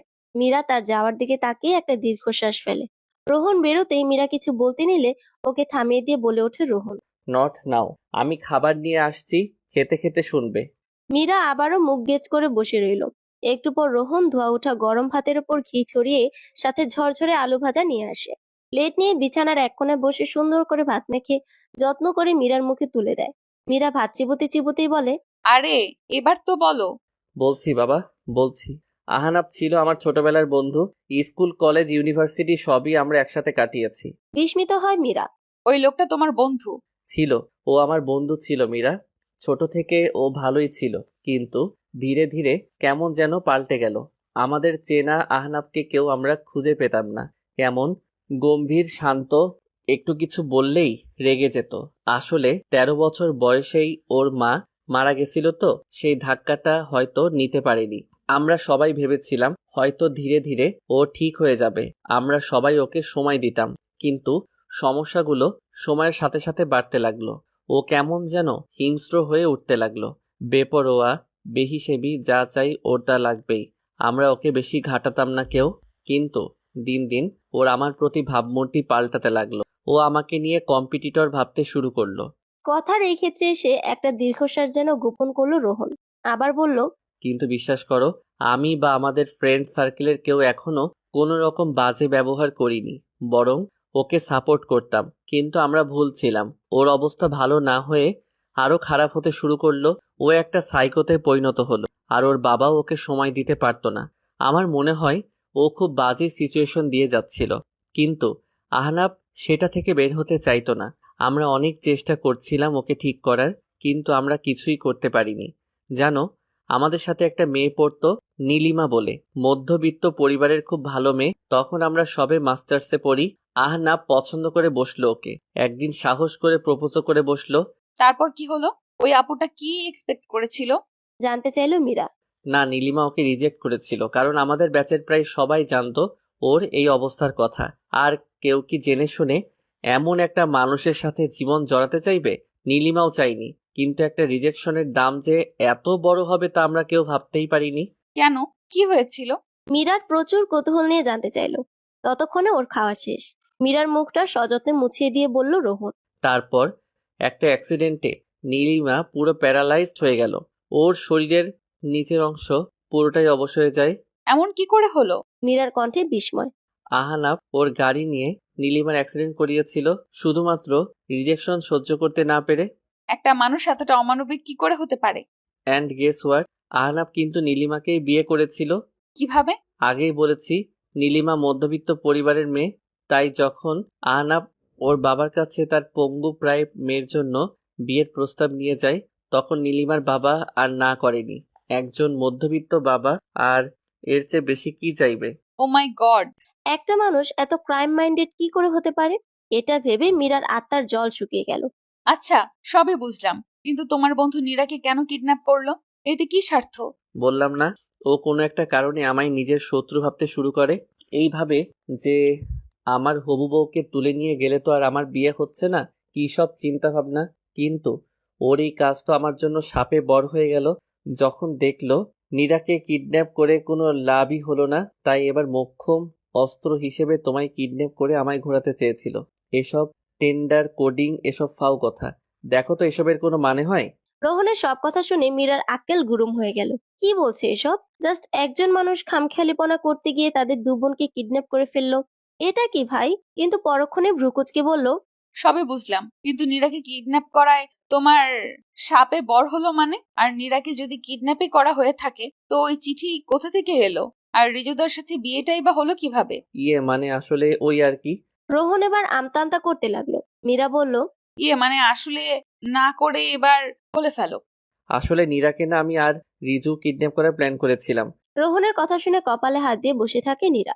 মানে নীরাকে কতজন মিলে কিডন্যাপ করতে চেয়েছিল, আমায় একটু বলবে? সময় হলে আরো অনেক কিছু জানবে তুমি, সোনা। বলেই রোহন খাবারের প্লেটটা নিয়ে উঠে চলে যায়। আর মীরা ধ্যানগ্রস্ত হয়ে বসে রইল। কি হচ্ছে এসব? জিপের জানালা দিয়ে মাথা বের করতে এক ঝাঁক উদ্দাম বুনো পাহাড়ি বাতাস ছুঁয়ে যায় মীরার মুখ। সে প্রাণ ভরে টেনে নেয় সেই মেঘে সিক্ত জঙ্গলি বাতাস। পাশের সিট থেকে রোহন মৃদুস্বরে ধমক দেয়। কি করছো কি? পাহাড়ি রাস্তায় এইভাবে মাথা বের করতে হয় না। কখন মুখে এসে গাছের ডালের আঘাত লাগবে। ইস, এখানে এসেও বকাঝকা, তাই না? রোহন একগাল হেসে বলে, দার্জিলিং শহর পৌঁছে নেই, তারপর মন ভরে বাতাস খেয়ে নিও, কেমন? মীরা কোনো জবাব না দিয়ে জানালা দিয়ে বাইরে তাকায়। পাহাড়ি রাস্তা চিরে তাদের জিপ ছুটে চলছে শিলিগুড়ি থেকে দার্জিলিং এর পথে। যদিও এখন দুপুর, তবুও আশেপাশে পাহাড়ের চূড়ায় মেঘেদের ছড়াছড়ি। জ্বলন্ত জিপ গাড়িটা যখন রাস্তার মোড়ে মোড়ে বাঁক নিচ্ছে, সাথে সাথে যেন প্রকাশিত হচ্ছে পাহাড়ের গায়ের বুনো সৌন্দর্য। আহা, কি অপরূপ পাহাড়ের দৃশ্যাবলী! রোহনী রোড ধরে যখন জিপ কার্শিয়ং গ্রাম পেরুলো, ঠিক তখনই আড়াল থেকে উকি দিল কাঞ্চনজঙ্ঘা। পুরো রাস্তায় কাঞ্চনজঙ্ঘা তাদের সাথে লুকোচুরি খেললো। মীরা মুগ্ধ দৃষ্টিতে দেখতে লাগলো কাঞ্চনজঙ্ঘার সেই রূপ। রোহন মীরার দিকে তাকিয়ে বলল, এখনো তো কিছুই দেখোনি তুমি, ম্যাডাম। নিজের মুগ্ধতাকে সংরক্ষণ করো, এখনো অনেক মুগ্ধ হওয়া বাকি। তুমি কি করে জানলে পাহাড় আমার এত পছন্দ? উচ্ছ্বসিত হয়ে জানতে চায় মীরা। তোমার যে পাহাড় এত পছন্দ তা আমি তো জানতাম না। তবে বছর 3 আগে বন্ধুরা মিলে দার্জিলিং ট্যুরে এসেছিলাম, তখনই টাইগার হিলের সূর্যোদয় দেখে মুগ্ধ হয়ে গেছিলাম। তাই এটা আমার প্ল্যানই ছিল। বউকে নিয়ে তো আরেকবার আসতেই হবে এখানে। তাই বলে তুমি আমার 2 দিন আগে জানাবে? এত তাড়াতাড়ি প্ল্যান করার কি ছিল? কই তাড়াতাড়ি, বললাম না 3 বছর আগে থেকে আমার ইচ্ছে বউকে নিয়ে ঘুরতে আসার। তবে বিয়ের পরপরই অফিসে এত কাজের চাপ ছিল, আর মাঝে একটা অপ্রীতিকর ঘটনাও ঘটে গেল। তার উপর আবার মাঝে ছিল ডিসেম্বর, জানুয়ারি মাস, দার্জিলিংয়ে অফ সিজন। কেন কেন অফ সিজন কেন? কারণ এই 2 মাস সেখানে প্রচুর তুষারপাত হয়। যদিও তখনও অনেক ট্যুরিস্ট আসেন, তবে আমি বাদই দিলাম। আর এখন দেখো, মার্চ মাস মানে বসন্তকাল, আর বসন্তকাল হচ্ছে হানিমুনের জন্য পারফেক্ট। ইস, কি জ্ঞানী লোক আমার। একজন মহাপুরুষ বলেছেন, তুমি যদি বিয়ের 1 বছরের মাঝে হানিমুন না সারো, তো তোমার আর হানিমুন হবে না। চুপ করো তো। এই বলে মীরা আবার জানালা দিয়ে বাইরে তাকালো। তাদের জিপ চলেছে সবুজ চা বাগানের আঁকাবাঁকা সরু রাস্তা ধরে। জিপের ভেতর অনেকেই নিজেদের মাঝে গুটুর গুটুর করছে। একটা বড় বাজারের মতো জায়গাতে পৌঁছাতেই বোর্ডে বড় বড় ইংরেজি হরফে লেখা আছে ঘুম। মীরা অবাক হয়ে জিজ্ঞেস করলো, ঘুম কি গো? এই জায়গাটার নামই ঘুম, মীরা। মীরা যার পর নাই আশ্চর্য হয়ে ভাবলো, জায়গার নাম ঘুম? সে যাগ্গে। গাড়ি যখন ঘুম স্টেশন ক্রস করলো, তারপরে কাঞ্চনজঙ্ঘার পারফেক্ট ভিউ পাওয়া গেল, যাকে বলে অপূর্ব দর্শন। বিকাল 4টার দিকে জিপ তাদের চকবাজার বলে একটা জায়গায় নামিয়ে দিল। মীরা আশেপাশে চোখ বুলিয়ে দেখলো, প্রচুর মানুষের ভিড়। পাহাড়ি উপজাতিদের সাথে অনেক বাঙালিরাও রয়েছে। দেখেই বোঝা যাচ্ছে এরা প্রায় সবাই টুরিস্ট। রোহন আগে চকবাজারের কাছে 2 দিনের জন্য হোটেল রুম বুক করে রেখেছিল। সন্ধ্যা হওয়ার আগে তারা হোটেলে চেক ইন করে নিল। হোটেলটাকে রীতিমতো সুন্দরী বলা চলে। পুরো হোটেলটাই কাঠের তৈরি। কাঠের দেয়াল, মেঝে, সিলিং। তাদের রুম ছিল দোতলায়। রুমটা বেশ পরিপাটি। মাঝারি সাইজের রুমে দুজনের একটা বেড, সাথেই বড় জানালা। তার সাথে বসার জন্য 2টো বেতের সোফা, মাঝে একটা সেন্টার টেবিল। টিভি, ওয়াইফাই সহ যাবতীয় সুবিধাদি রয়েছে রুমে। রুমে সেই আগে হিটার অন করলো মীরা, কারণ ঠান্ডা যে কত প্রকার ও কি কি তা দার্জিলিং শহরে ঢুকেই তার বোঝা হয়ে গেছে। ভীষণ ক্লান্তিতে নরম বিছানায় গা এলিয়ে দেয় সে। ঢাকা থেকে এতটা জার্নি করে শরীরে আর কোনো এনার্জি অবশিষ্ট নেই তার। রোহন ওয়াশরুম থেকে বেরিয়ে বলে, ফ্রেশ হয়ে একটু ঘুমিয়ে নাও, সন্ধ্যার দিকে বাইরে যাব। বিছানার পাশের জানালাটা খুলে দিল রোহন। এদিকে তাকালেই চোখে পড়ে দূর পাহাড়ের গায়ে লেগে থাকা ছোট ছোট জনবসতি। পাহাড়ের গায়ে মেঘের লুকোচুরি খেলা। সন্ধ্যা নেমে এসেছে শহরের বুকে। খোলা জানালা দিয়ে হু হু করে পাহাড়িয়া বাতাস ঘরে ঢুকে পড়ছে। রোহন মীরাকে ডেকে তুলল, বলল, চলো বাইরে থেকে ডিনারটা সেরে আসি। মীরা অবাক হয়, বলে, এখনই? মাত্র তো 6টা বাজে। জি ম্যাডাম, কেননা রাত 8টার পর দার্জিলিং শহর ঘুমিয়ে যায়। তখন না কিছু খেতে পাবে আর না কি দেখতে পাবে। তাই জলদি রেডি হও, আর ভারী জ্যাকেট আর একটা শাল নিয়ে নাও। বাইরে কিন্তু প্রচন্ড ঠান্ডা। রোহনের কথা মতো মীরা তৈরি হয়ে বাইরে আসে। ততক্ষণে রোহন এক ট্যাক্সি ড্রাইভারের সাথে কথা বলে কাল সকালের জন্য ট্যাক্সির 2টো সিট নিজেদের জন্য ঠিক করে রাখলো। আজ রাতেই ট্যাক্সি ঠিক না করলে কাল এত ভোরে টাইগার হিল পৌঁছাতে পারবে না। মীরা একটা ব্লু ডেনিমের প্যান্টের সাথে হাঁটু অব্দি লম্বা সুতির স্কার্ট পরেছে। তার উপর চড়িয়েছে মোটা লেদার জ্যাকেট। লং লেয়ার চুলগুলোকে পনিটেল করা, পায়ে হাইনেক কিডস। রোহন মীরাকে এক নজর দেখে বলল, উফ, আমার এই বউটাকে যে আমি কোথায় লুকাই। প্রতি উত্তরে মীরা একটা প্রশ্রয় মিশ্রিত হাসি দিয়ে সামনে এগিয়ে গেল। রাস্তার বাঁকটা নিতেই দেখা গেল গোধূলির শেষ আলোয় বিষণ্ণ 2টো কাঠের বেঞ্চ। বেঞ্চের মধ্যে একঝাঁক নেপালি মুখ, তাদের লাল লাল গাল, তাদের চোখের উজ্জ্বল দৃষ্টি, তাদের চ্যাপটা ঠোঁটের মিষ্টি হাসি। সামনের রেলিং এর গায়ে মত্ত 2জন প্রেমিক প্রেমিকা। সারা পৃথিবীর এই ব্যস্ততার মাঝে তারা যেন হারিয়ে গেছে নিজেদের প্রেমের তীব্র গভীরতায়। আস্তে আস্তে সন্ধ্যা নামছে পাহাড়ের বুকে। দূরের কাঠের বাড়িগুলোতে আলো জ্বলা শুরু হয়েছে। চোখের সামনে শুধুই নীল মেঘের দল, তাতে ডুব দিয়েছে কিছু সুন্দরী পাহাড়ি কন্যা। মেলের সমস্ত আলো জ্বলে উঠেছে, সেই হলুদ সোডিয়ামের আলোর তলায় সাদা কুয়াশার কণা ভেসে বেড়াচ্ছে। ঘোড়াওয়ালারা তাদের খুচরো পয়সার থলি নিয়ে ঘরে ফিরছে। মেলের পাশের মহাকাল মার্কেট আর মেল লোকাল মার্কেট বসেছে তাদের হাজার রকমের সোয়েটার, টুপি, হরেক রকম জিনিস নিয়ে। মেলের প্রধান রাস্তা ধরে ওয়াচ টাওয়ারের দিকে পথে যাবার পথে হঠাৎ নাকে আসলো চকলেট পেস্ট্রির তীব্র গন্ধ, আর কানে কোনো জ্যাজ অথবা পপ ইংলিশ গানের সুর ধাক্কা খেলো। রোহন এক হাতে মীরার কোমর শক্ত করে ধরে আছে, মীরার এক হাতে জড়িয়ে ধরেছে রোহনের হাত। হেঁটে চলেছে দুজন ফুটপাত ধরে। রাত বাড়ছে দার্জিলিং শহরে। মেঘের দল আস্তে আস্তে ঘিরে ধরছে দার্জিলিংকে। দার্জিলিং বিগ বাজারের দিকে পথে যেতে পড়লো পেন্নাং রেস্টুরেন্ট আর ওয়াশিংটন রেস্টুরেন্ট। দার্জিলিং এর সেরা মোমো এরাই বানায়, আর মোমো খেতে গেলে অবশ্যই কিন্তু পর্ক মোমো। রোহন 6টা মোমো অর্ডার করলো, সাথে 2 ধরনের চাটনি। আশেপাশে অনেক স্ট্রিট ফুডের কার্ট। দার্জিলিং এর অন্যতম প্রধান আকর্ষণীয় হচ্ছে এখানকার স্ট্রিট ফুড। মোমো খেয়ে একটু পর তারা ঢুকলো আরেকটা রেস্টুরেন্টে রাতের খাবার সারতে। রোহন গরম গরম ভাত আর ঝাল ঝাল চিকেন অর্ডার করলো, তবে বসতে হবে কিছুক্ষণ। মীরা এবার রোহনকে জিজ্ঞেস করলো, তুমি কিন্তু এখনো আমায় সব খোলাসা করে বলনি। আজ সময় আছে, আজ বলো। মানে কি বলিনি আমি তোমায়? ওই দিন আমায় কি করে ওই লোকটার থেকে ফিরিয়ে এনেছিলে তা কিন্তু তুমি আমায় বলনি। বেড়াতে এসেও এসব নিয়ে পড়ে থাকবে তুমি? তোমার মনে হয় না সে সব কিছু আমার জানা উচিত? রোহন একটা দীর্ঘশ্বাস ফেলে বলল, আহনাব যে একটা সাইকো এটা তো আমি ভালো করেই জানতাম, কেননা যে কিনা তোমার বোনকে কিডন্যাপ করতে পারে শুধুমাত্র আমায় বিয়ের আসরে অপমান করতে, সে আরো অনেক কিছুই করতে পারে। সেদিন যখন ওর ফোন এলো আমার কাছে, এর পরপরই আমি লেগে যাই তোমার ফোনের লোকেশন ট্র্যাক করতে। কিন্তু এটা তো একা আমার পক্ষে সম্ভব না, পুলিশের হেল্প লাগবে। কিন্তু অফিসিয়াল ওদের কিছু জানাতেও পারবো না। আমার একজন বন্ধু আছে ঢাকা মেট্রোপলিটনের উচ্চপদস্থ কর্মকর্তা, আমি ওকে সবকিছু জানাই। সেও জানতো আহনাপের কথা, তাই আমরা আনঅফিসিয়ালি ব্যাপারটাকে নিয়ে এগোই। ওর টিম 1 ঘন্টার মধ্যে তোমার লোকেশন খুঁজে বের করে ফেলে। তোমায় রাখা হয়েছিল কমলাপুর রেল স্টেশনের আশেপাশে। সিভিল ড্রেসে 3-4 জন পুলিশ মিলে তোমায় ওখান থেকে বের করে আনে। তুমি তখন চেতনাহীন, আর যেহেতু আহনাব মেন্টালি আনস্টেবল তাই ওকে জেল হাজতে না পাঠিয়ে অ্যাসাইলামে পাঠানো হয়েছে। আচ্ছা, ওই আপুটা কেমন আছে? মানে নীলিমা আপু? ও এখনো অক্ষম হয়ে বিছানায় পড়ে রয়েছে, তবে চিন্তার কারণ নেই। আহনাপের বড়লোক বাবা ওকে নিশ্চয়ই ফেলে দেবে না। শুধুমাত্র আহনাপের খামখেয়ালিপনার জন্য কতগুলো প্রাণ সংকটের মুখে। আর নীরার কিডন্যাপিং এর ব্যাপারটা? উফ, এত প্রশ্ন করো না তুমি, সব জানতে পারবে বলেছি তো। এখন খাও তাড়াতাড়ি। রাত 8টার পর কিন্তু এখানে রেস্টুরেন্ট, দোকানপাট সব বন্ধ হয়ে যায়, সো ফাস্ট। এই বলে রোহন খাওয়ায় মনোযোগ দিল। হোটেলে ফিরে এসে বলল মীরা, এখন কি করব?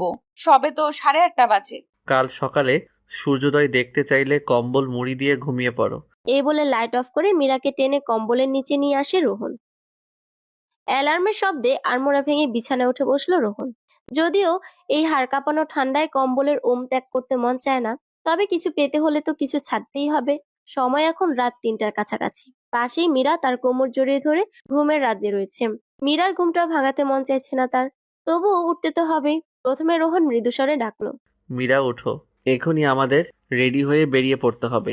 কিন্তু এই কথা মীরার কর্ণগোচর হলো না মনে হয়, কেননা মীরার কোনো হেলদোল নেই। রোহন বিছানা ছেড়ে উঠতে উঠতে এবার একটু জোরে বলল, এই যে আমি কিন্তু উঠে গেছি, পরে কিন্তু আমায় দোষ দিতে পারবে না যে তোমায় ডাকিনি আমি। মীরা এক লাফে উঠে বসলো এবার, যা দেখে রোহনের ঠোঁটে মৃদু হাসি ফুটে উঠল। মীরার চোখ জড়িয়ে যাচ্ছে ঘুমে, চোখ বুজে কোনো মতে বলল, এক্ষুনি বেরোতে হবে? মাত্রই তো ঘুমালাম। রোহন কাছে এসে মীরার এলোমেলো চুলগুলোকে হাত দিয়ে ঠিক করতে করতে বলল, পরে এসে ঘুমিও, এখন চলো তো বাবা। এই সানরাইজ মিস করলে কিন্তু তোমার দার্জিলিং ট্যুরটাই বৃথা। রোহন আর মীরা রেডি হয়ে বাইরে এসে দেখলো হোটেলের সামনে তাদের সেই ট্যাক্সি ড্রাইভার দাঁড়িয়ে। ড্রাইভারটি বোধহয় বাঙালি। তিনি একগাল হেসে বললেন, দাদা, এখনই আমি আপনায় ফোন করতাম, জলদি উঠে আসুন। ট্যাক্সিতে আরো একটি কাপল রয়েছে। এত রাতেও চারপাশে মানুষের ভিড়, রাস্তায় সারি সারি জিপের বহর, চারপাশে এত গাড়ি আর কোলাহলে অবাক হয় মীরা। এতগুলো মানুষের একটাই গন্তব্য, টাইগার হিল। বাইরে হাড়হিম করা ঠান্ডা, তবে এই ঠান্ডাকে তোয়াক্কা না করে সবাই বেরিয়ে পড়েছে। রোহন ভালো করে মোটা একটা শাল জড়িয়ে দেয় মীরার গায়ে। যদিও তাদের সবারই জ্যাকেট, টুপি, হাত মোজা, পা মোজা পরা রয়েছে, তবুও মনে হচ্ছে শীত যেন কামড়ে ধরছে সারা শরীর। তাদের ট্যাক্সি ছুটে চলেছে পাহাড়ি অন্ধকার রাস্তা ধরে। দুপাশে পাইন গাছের সারি, জঙ্গলের মতো জায়গাগুলোতে কুয়াশায় চারিপাশ আরো ভীতিকর হয়ে রয়েছে। টাইগার হিল জায়গাটি দার্জিলিং শহর থেকে 11 কিলোমিটার দূরে অবস্থিত। এর উচ্চতা প্রায় 7,500 ফুট। সূর্যোদয়ের সময় নিচু উচ্চতায় সূর্যকে দেখতে পাওয়ার আগে কাঞ্চনজঙ্ঘার শিখরগুলি আলোকিত হয়ে ওঠে, যা টাইগার হিল থেকে খুব স্পষ্টভাবে দেখতে পাওয়া যায়। তাছাড়াও এখান থেকে আকাশ পরিষ্কার থাকলে দক্ষিণে কার্শিয়াং শহর এবং কিছু দূরে দক্ষিণে তিস্তা নদী, মহানন্দা নদ, বালাসোন নদ ও মেচি নদীকে সর্পিল পথে এঁকে বেঁকে চলতে দেখা যায়। চোলা পর্বতমালার পিছনে অবস্থিত তিব্বতের চুমুল রিপ পর্বতটিকেও টাইগার হিল থেকে দেখা যায়। ওখানে পৌঁছে অনেক অনেক গাড়ির পেছনে তাদের গাড়ি পার্ক করা হলো। ঘড়িতে সময় তখন 4টা 30। রোহন শক্ত করে মীরার হাত ধরে সামনে এগোতে লাগলো।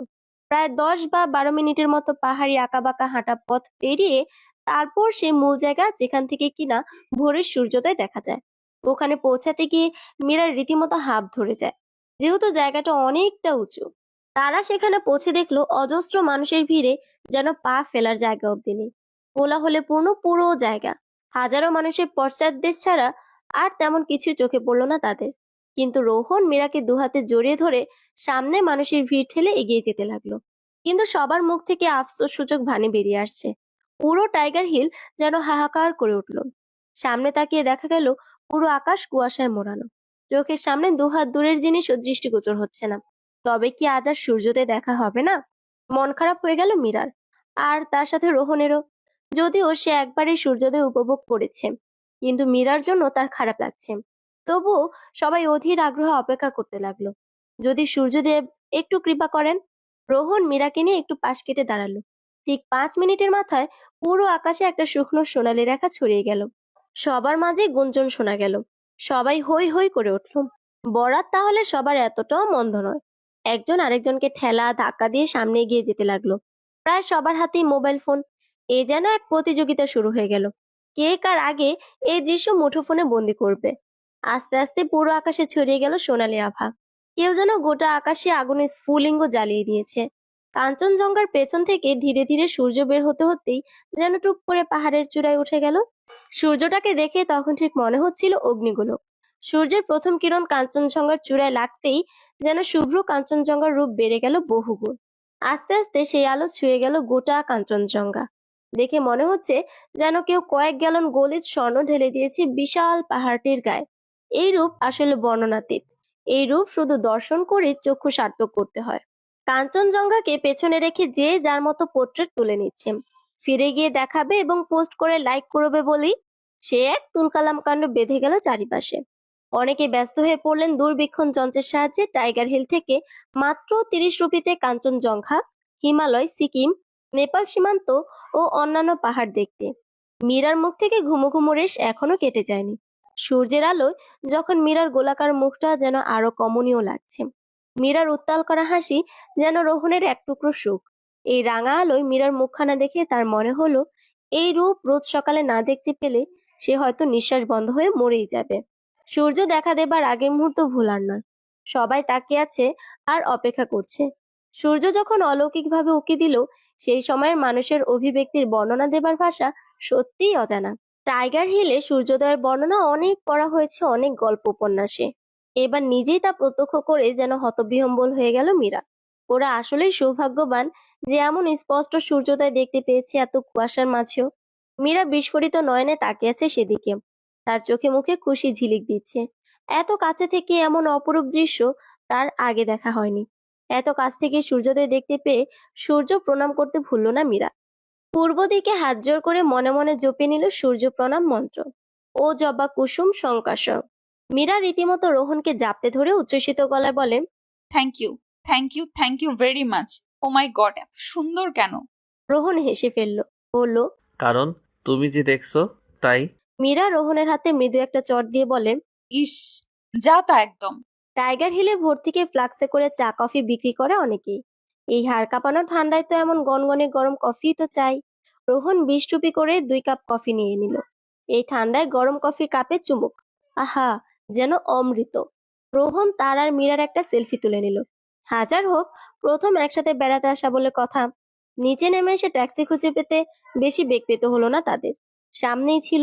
সাথে আসা কাপলটির সাথে গাড়িতেই পরিচয় সেরে নিয়েছিল তারা। শুভদীপ আর জুন এসেছে কোচবিহার থেকে। এটা তাদেরও বিয়ের পর প্রথম ঘুরতে আসা। তারা আসতেই ড্রাইভার বলল, আরে দাদা, এত ভয় পেয়েছিলাম কুয়াশা থাকায়, ভেবেছিলাম বউকে নিয়ে টাইগার হিল আসাটাই বুঝি বৃথা হয়ে গেল।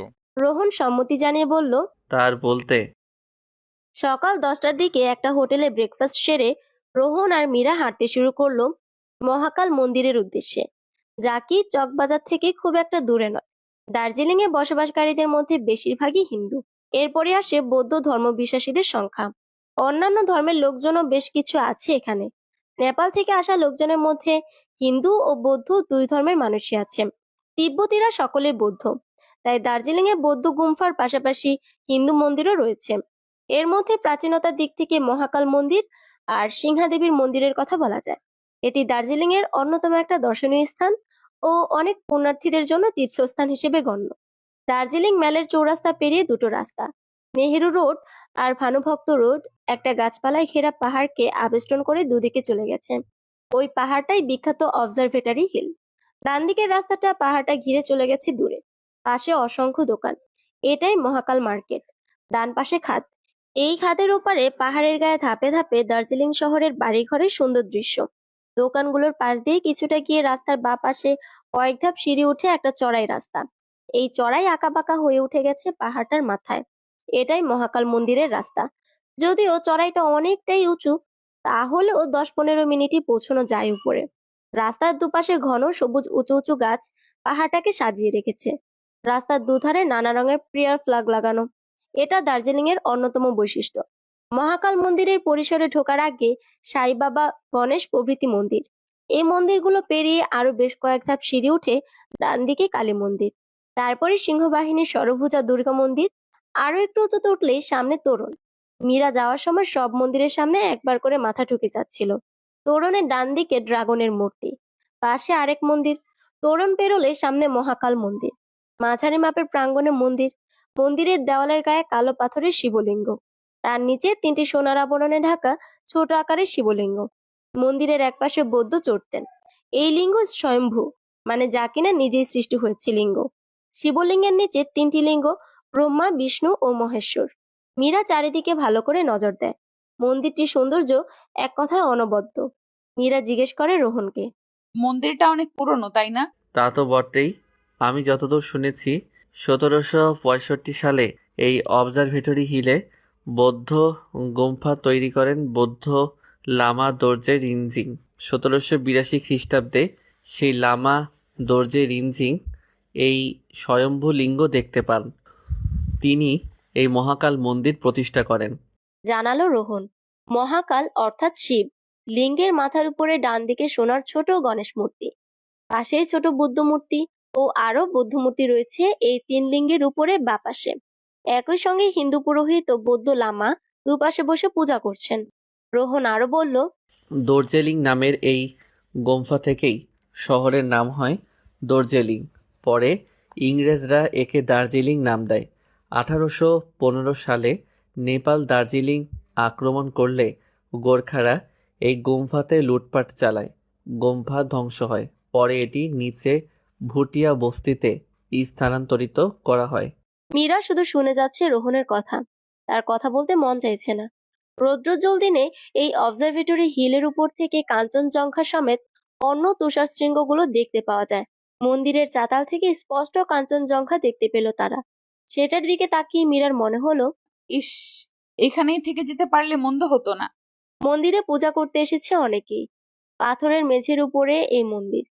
মীরা, রোহন ভক্তি ভরে মন্দিরে প্রণাম করে মনের লাভ মন্দির থেকে বেরিয়ে তারা একটা লোকাল ট্যাক্সি নিয়ে চলে যায় বাতাসিয়া লুপ ও ঘুম স্টেশনের উদ্দেশ্যে। মন্দির থেকে অলস পায়ে হাঁটতে হাঁটতে বাইরে বেরিয়ে আসে তারা।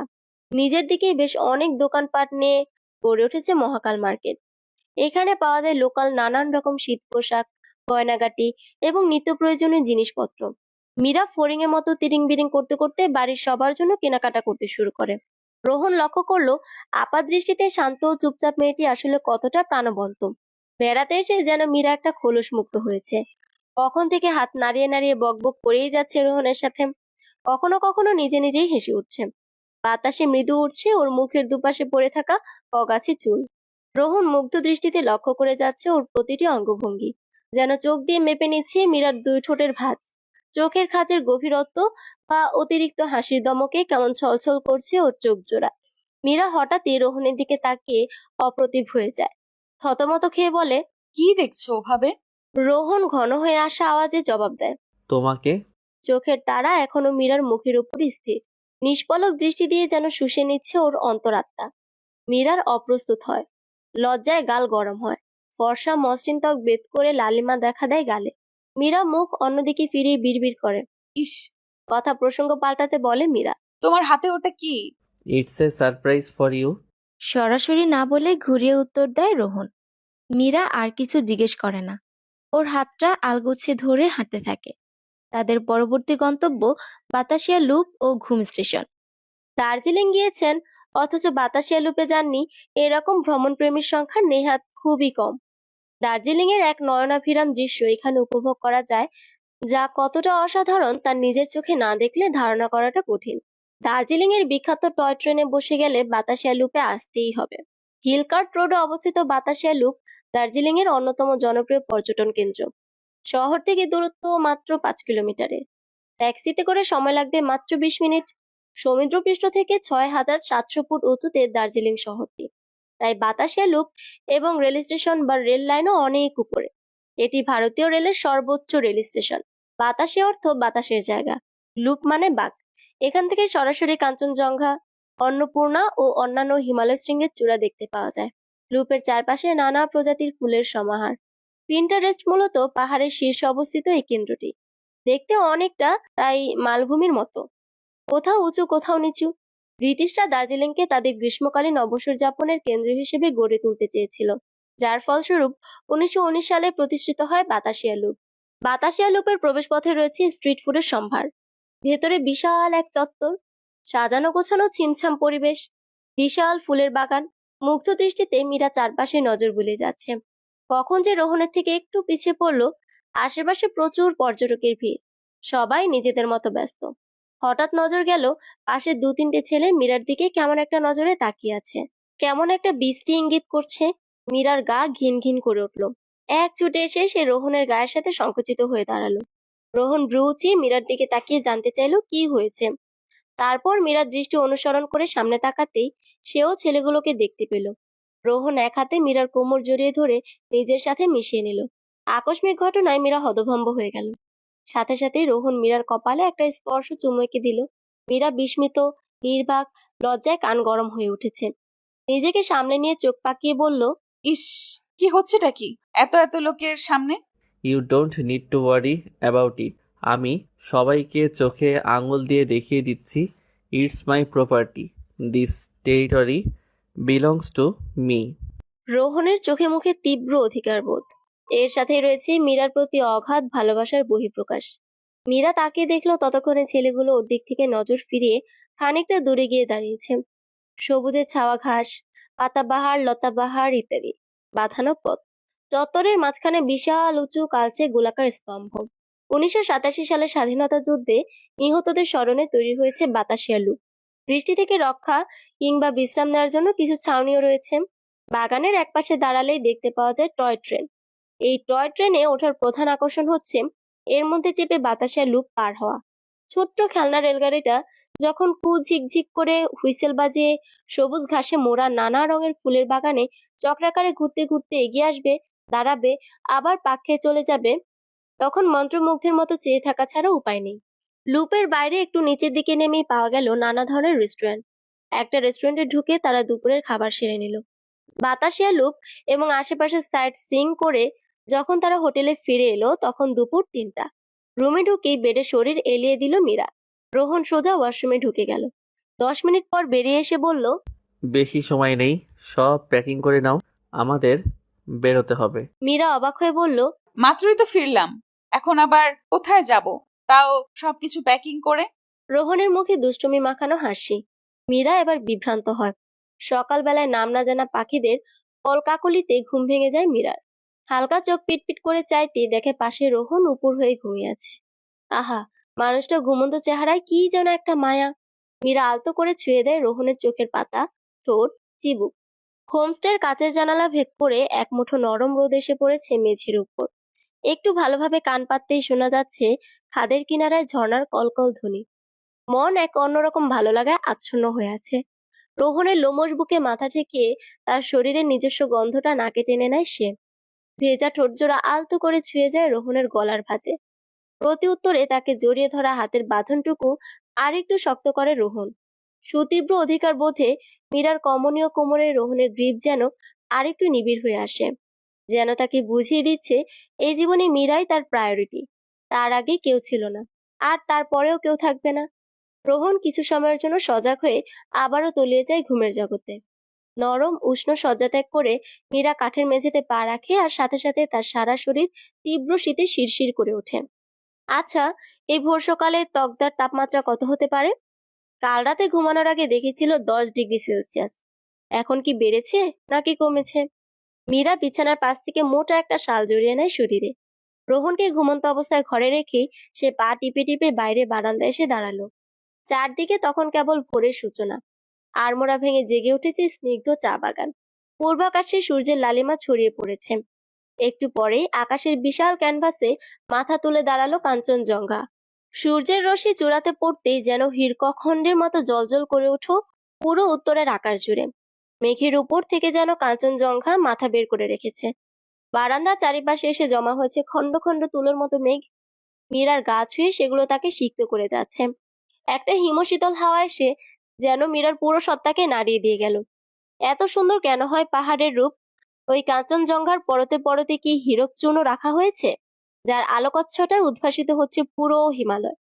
ঠান্ডা বাতাস মীরার শরীরে কাঁপন ধরিয়ে দিচ্ছে। এই ঠান্ডাতেও তাই মীরা ঠায় দাঁড়িয়ে রইল। হঠাৎ পেছন থেকে একটা অভ্যস্ত হাত মীরার শরীরটাকে চাদরের মাঝে নিজের শরীরের সাথে জড়িয়ে নিল। একটু ওম পেয়ে মীরা ছোট আদুরে বেড়াল ছানার মতো গুটিয়ে গেল ওই হাতের বাঁধনে। রোহন সদ্য ঘুম থেকে ওঠা ভারী গলায় বলল, এটা কিন্তু ঠিক হলো না মিরু।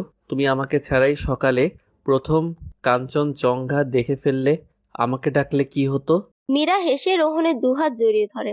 রোহন টুপ করে মীরার ডান গালে একটা চুমু খায়, তারপর বাম গালেও। শিরশির করে ওঠে মীরা। তাগদা কথাটি এসেছে একটি ল্যাপচা শব্দ তুগদা থেকে, যার আক্ষরিক অর্থ কুয়াশা। এই নামের কারণ প্রায় এই সমগ্র জায়গাটি কুয়াশাচ্ছন্ন থাকে। দার্জিলিং থেকে 28 কিলোমিটার দূরে 4000 ফুট উচ্চতায় এক শান্ত সুন্দর চা বাগান ও জঙ্গল ঘেরা জনপদ তাগদা। কুয়াশা মাখা পাকদণ্ডী, পাখিদের কলতান, ঘন জঙ্গলের মধ্য দিয়ে হাঁটা পথ, একাধিক পাহাড়ি ঝর্ণার অবিরত বয়ে চলার আওয়াজ তাগদার ইউএসপি। 19-এর দশকের গোড়ার দিকে ব্রিটিশ মিলিটারি ক্যান্টনমেন্ট গড়ে ওঠে তাগদায়। এই সময় বেশ কিছু সিনিয়র অফিসাররা এই জায়গা পরিদর্শনে আসতেন প্রায়শই। এরই ফলস্বরূপ এখানে প্রায় 40-এর কাছাকাছি ব্রিটিশ বাংলো গড়ে ওঠে। এগুলির সবই অন্তঃসজ্জা একদম ব্রিটিশ ধাঁচের এবং একই রুচি সম্পন্ন। এরপরে ইংরেজরা যখন এদেশ ত্যাগ করে তখন এই বাংলোগুলি নিলাম হয়, যার মধ্যে বেশিরভাগই এখন হেরিটেজ বাংলো বা হোমস্টে হিসেবে বহু স্থানীয় মানুষের জীবিকার্জনের উৎস। বেশ কিছু স্কুলও হয়েছে এই বাংলোগুলোতে। এমনই একটি হোমস্টেতে উঠেছে মীরা এবং রোহন। কাল সন্ধ্যার মুখে তারা এসে উঠেছে এখানে। এটা দার্জিলিং এর অন্যতম অফবিট ডেস্টিনেশন। এখানে তেমন মানুষের আনাগোনা নেই। চারিদিকে যতদূর চোখ যায় শুধু সবুজ, বিভিন্ন ঘর ফেরতা পাখির কথোপকথন, আর সবচেয়ে মনে রাখার মতো সারাক্ষণ একটি অদৃশ্য ঝর্ণার আওয়াজ। এই ধ্বনি মূর্ছনা মাতাল করলো নিমেষে। সকাল 9টায় তাদের রুমে ব্রেকফাস্ট দেওয়া হলো। ব্রেকফাস্ট করে তারা বেরিয়ে পড়লো আশেপাশের দর্শনীয় স্থানগুলোতে একটু ঢু মারতে। পারতপক্ষে তকদার এদিকে প্রচুর ঘোরাঘুরির জায়গা, কিন্তু জনমানুষের নজর এড়িয়ে দার্জিলিং এর সবচেয়ে সুন্দর পাহাড়ি ঢালে সুবিন্যস্ত চা বাগান রংলিওর চা বাগান এখানেই। এই চা বাগানের শোভা সামনে থেকে না দেখলে বিশ্বাস করা মুশকিল। মনে হয় যেন শিল্পী খুব যত্ন করে তার তুলির টানে এঁকে দিয়েছেন এই সুন্দরী পাহাড়ি রাজকন্যাকে। এছাড়া গিলে নামরিং, তিস্তা ভ্যালি প্রভৃতি চা বাগানগুলো এখানেই। নানা পাখির ডাকে ও রূপে গন্ধের শোভায় সে যেন এক মায়াবী পরিবেশ। আর এখন মার্চ মাস হওয়ায় চা বাগানের চারিদিকে সবুজের ছড়াছড়ি। কেননা ডিসেম্বর থেকে মার্চ চা পাতা তোলা হয় না। রংলিওর চা বাগান থেকে আরেকটু নিচের দিকে 2 কিলোমিটার নামলেই গিলে ভঞ্জং বাজার ক্রসিং ভিউ পয়েন্ট। এখান থেকে দাঁড়িয়ে কালিম্পং, দুরপিন, টাইগার হিল, রামবিখোলা প্রভৃতি জায়গাগুলি দেখা যায়। এ দৃশ্য এক কথায় অনবদ্য। এছাড়া তাগদা বাজার থেকে 6 মাইল যেতে রয়েছে তাগদা অর্কিড সেন্টার। রং বেরঙের অর্কিড দেখে মুগ্ধতার রেশ রয়ে গেল অনেকক্ষণ। হোমস্টেতে ফেরার পথে গাড়ি থামিয়ে একটা ইউরোপীয় স্টাইল কটেজের সামনে নামলো। পাহাড়ের পাথুরে পথে রোহনের হাত ধরে সাবধানে সামনে এগিয়ে যাচ্ছে মীরা। পেছন থেকে একটা কিন্নর নারী কণ্ঠের ডাকে থেমে গেল তারা। পেছনে ফিরে দেখতে পেল তৃষা ডাকছে ওদের। তৃষা ছিল রোহনের ব্যাচমেট। এগিয়ে গিয়ে হাসি মুখে জিজ্ঞেস করলো রোহন, কি রে, কি খবর তোর? আমার খবর তো ভালোই। তা হানিমুনে বুঝি? হ্যাঁ, সেরকমই কিছুটা। এবার মেয়েটি মীরার দিকে তাকিয়ে বলল, হাই নীরা, তুমি আমায় চিনবে না, কিন্তু আমি তোমায় অনেক আগে থেকেই চিনি। আমি রোহনের ফ্রেন্ড তৃষা। মীরা কিছুটা ইতস্তত করে উঠল। মেয়েটা তাকে নীরা বলে ডাকছে কেন? শোনো নীরা, তোমার বিয়েতে আসতে পারিনি ঠিকই, কিন্তু তোমার প্রতি, তোমার এই পতিদেবের প্রেমে হাবুডুবু খাওয়ার ইতিহাস কিন্তু ঠিকই জানি। বলেই জোরে জোরে হাসতে লাগলো তৃষা। রোহন একটা দীর্ঘশ্বাস ফেলে বলল, ওর নাম নীরা নয়, ওর নাম মীরা। তৃষা সন্ধিহান চোখে তাকায় রোহনের দিকে। তারপর একটা ঝাড়ি মেরে বলে, ইয়ার কি মারছিস নাকি? এতদিন ধরে না জানলাম ওর নাম নীরা, এখন মীরা হয়ে গেল কিভাবে? এটাই তো ভুল হয়েছিল রে তৃষা, এই এক নামের জন্যই তো যত গন্ডগোল। মীরা বিস্ময়ের সপ্ত আসমান থেকে পড়ে। এসব কি বলছে ওরা? বেলা 3টা। তকদার আকাশে সূর্য হেলে এসেছে অনেকটাই। রাস্তা পেরিয়ে তিস্তা নদীর পাশে এসে দাঁড়ায় ওরা 4 জন। রোহন, মীরা, তৃষা আর তৃষার হাজবেন্ড অমিত। বিবাহিত জীবনে 2 বছর পূর্তি উপলক্ষে তারা 2জনও একটা মিনি হানিমুনে এসেছে। কুলকুল ধ্বনিতে শ্রান্ত নীলজল বয়ে যাচ্ছে, আর পাশেই তারা উচ্ছ্বসিত বাক্যালাপে মজে। কিন্তু মীরা কিছুতেই সেদিকে মনোযোগ দিতে পারছে না। তার দৃষ্টি তখন অসীম নীল আকাশের পানে। ভেবে চলেছে একটু আগের তৃষার বলা কথাগুলো। তার আর রোহনের বিয়েতে যে কোনো একটা গড়বড় রয়েছে তা সে ভালো করে বুঝতে পারছে। এই যে ভাবিছি, কি এত ভাবছো? তৃষার ডাকে চমকে সেদিকে তাকায় মীরা। পাশের 3 জোড়া চোখের দৃষ্টি তখন তার উপর। মীরা অপ্রস্তুত হাসে। রোহন তখন হালকা করে তার একটা হাত জড়িয়ে নিয়ে বলে, তুমি ঠিক আছো? শরীর খারাপ লাগছে?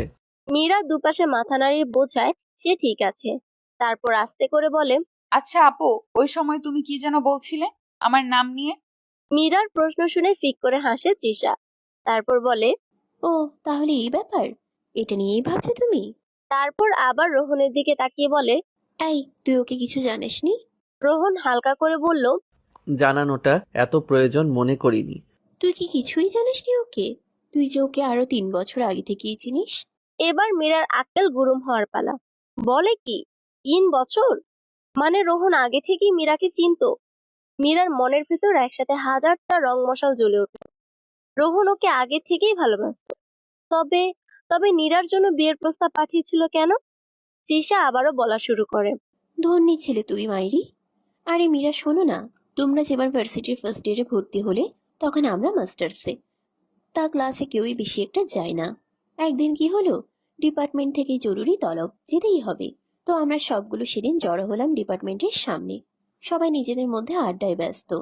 সেদিন আবার ছিল তোমাদের নবীনবরণ অনুষ্ঠান। তৃষার কথার মাঝে রোহনের মন এই পাহাড়ি আবহাওয়া ছেড়ে চলে গেল আজ থেকে প্রায় 3 বছর আগের ভরা বসন্তের রৌদ্রোজ্জ্বল দিনে। ঘড়ির কাঁটা তখন বেলা 11টা ছুঁই ছুঁই।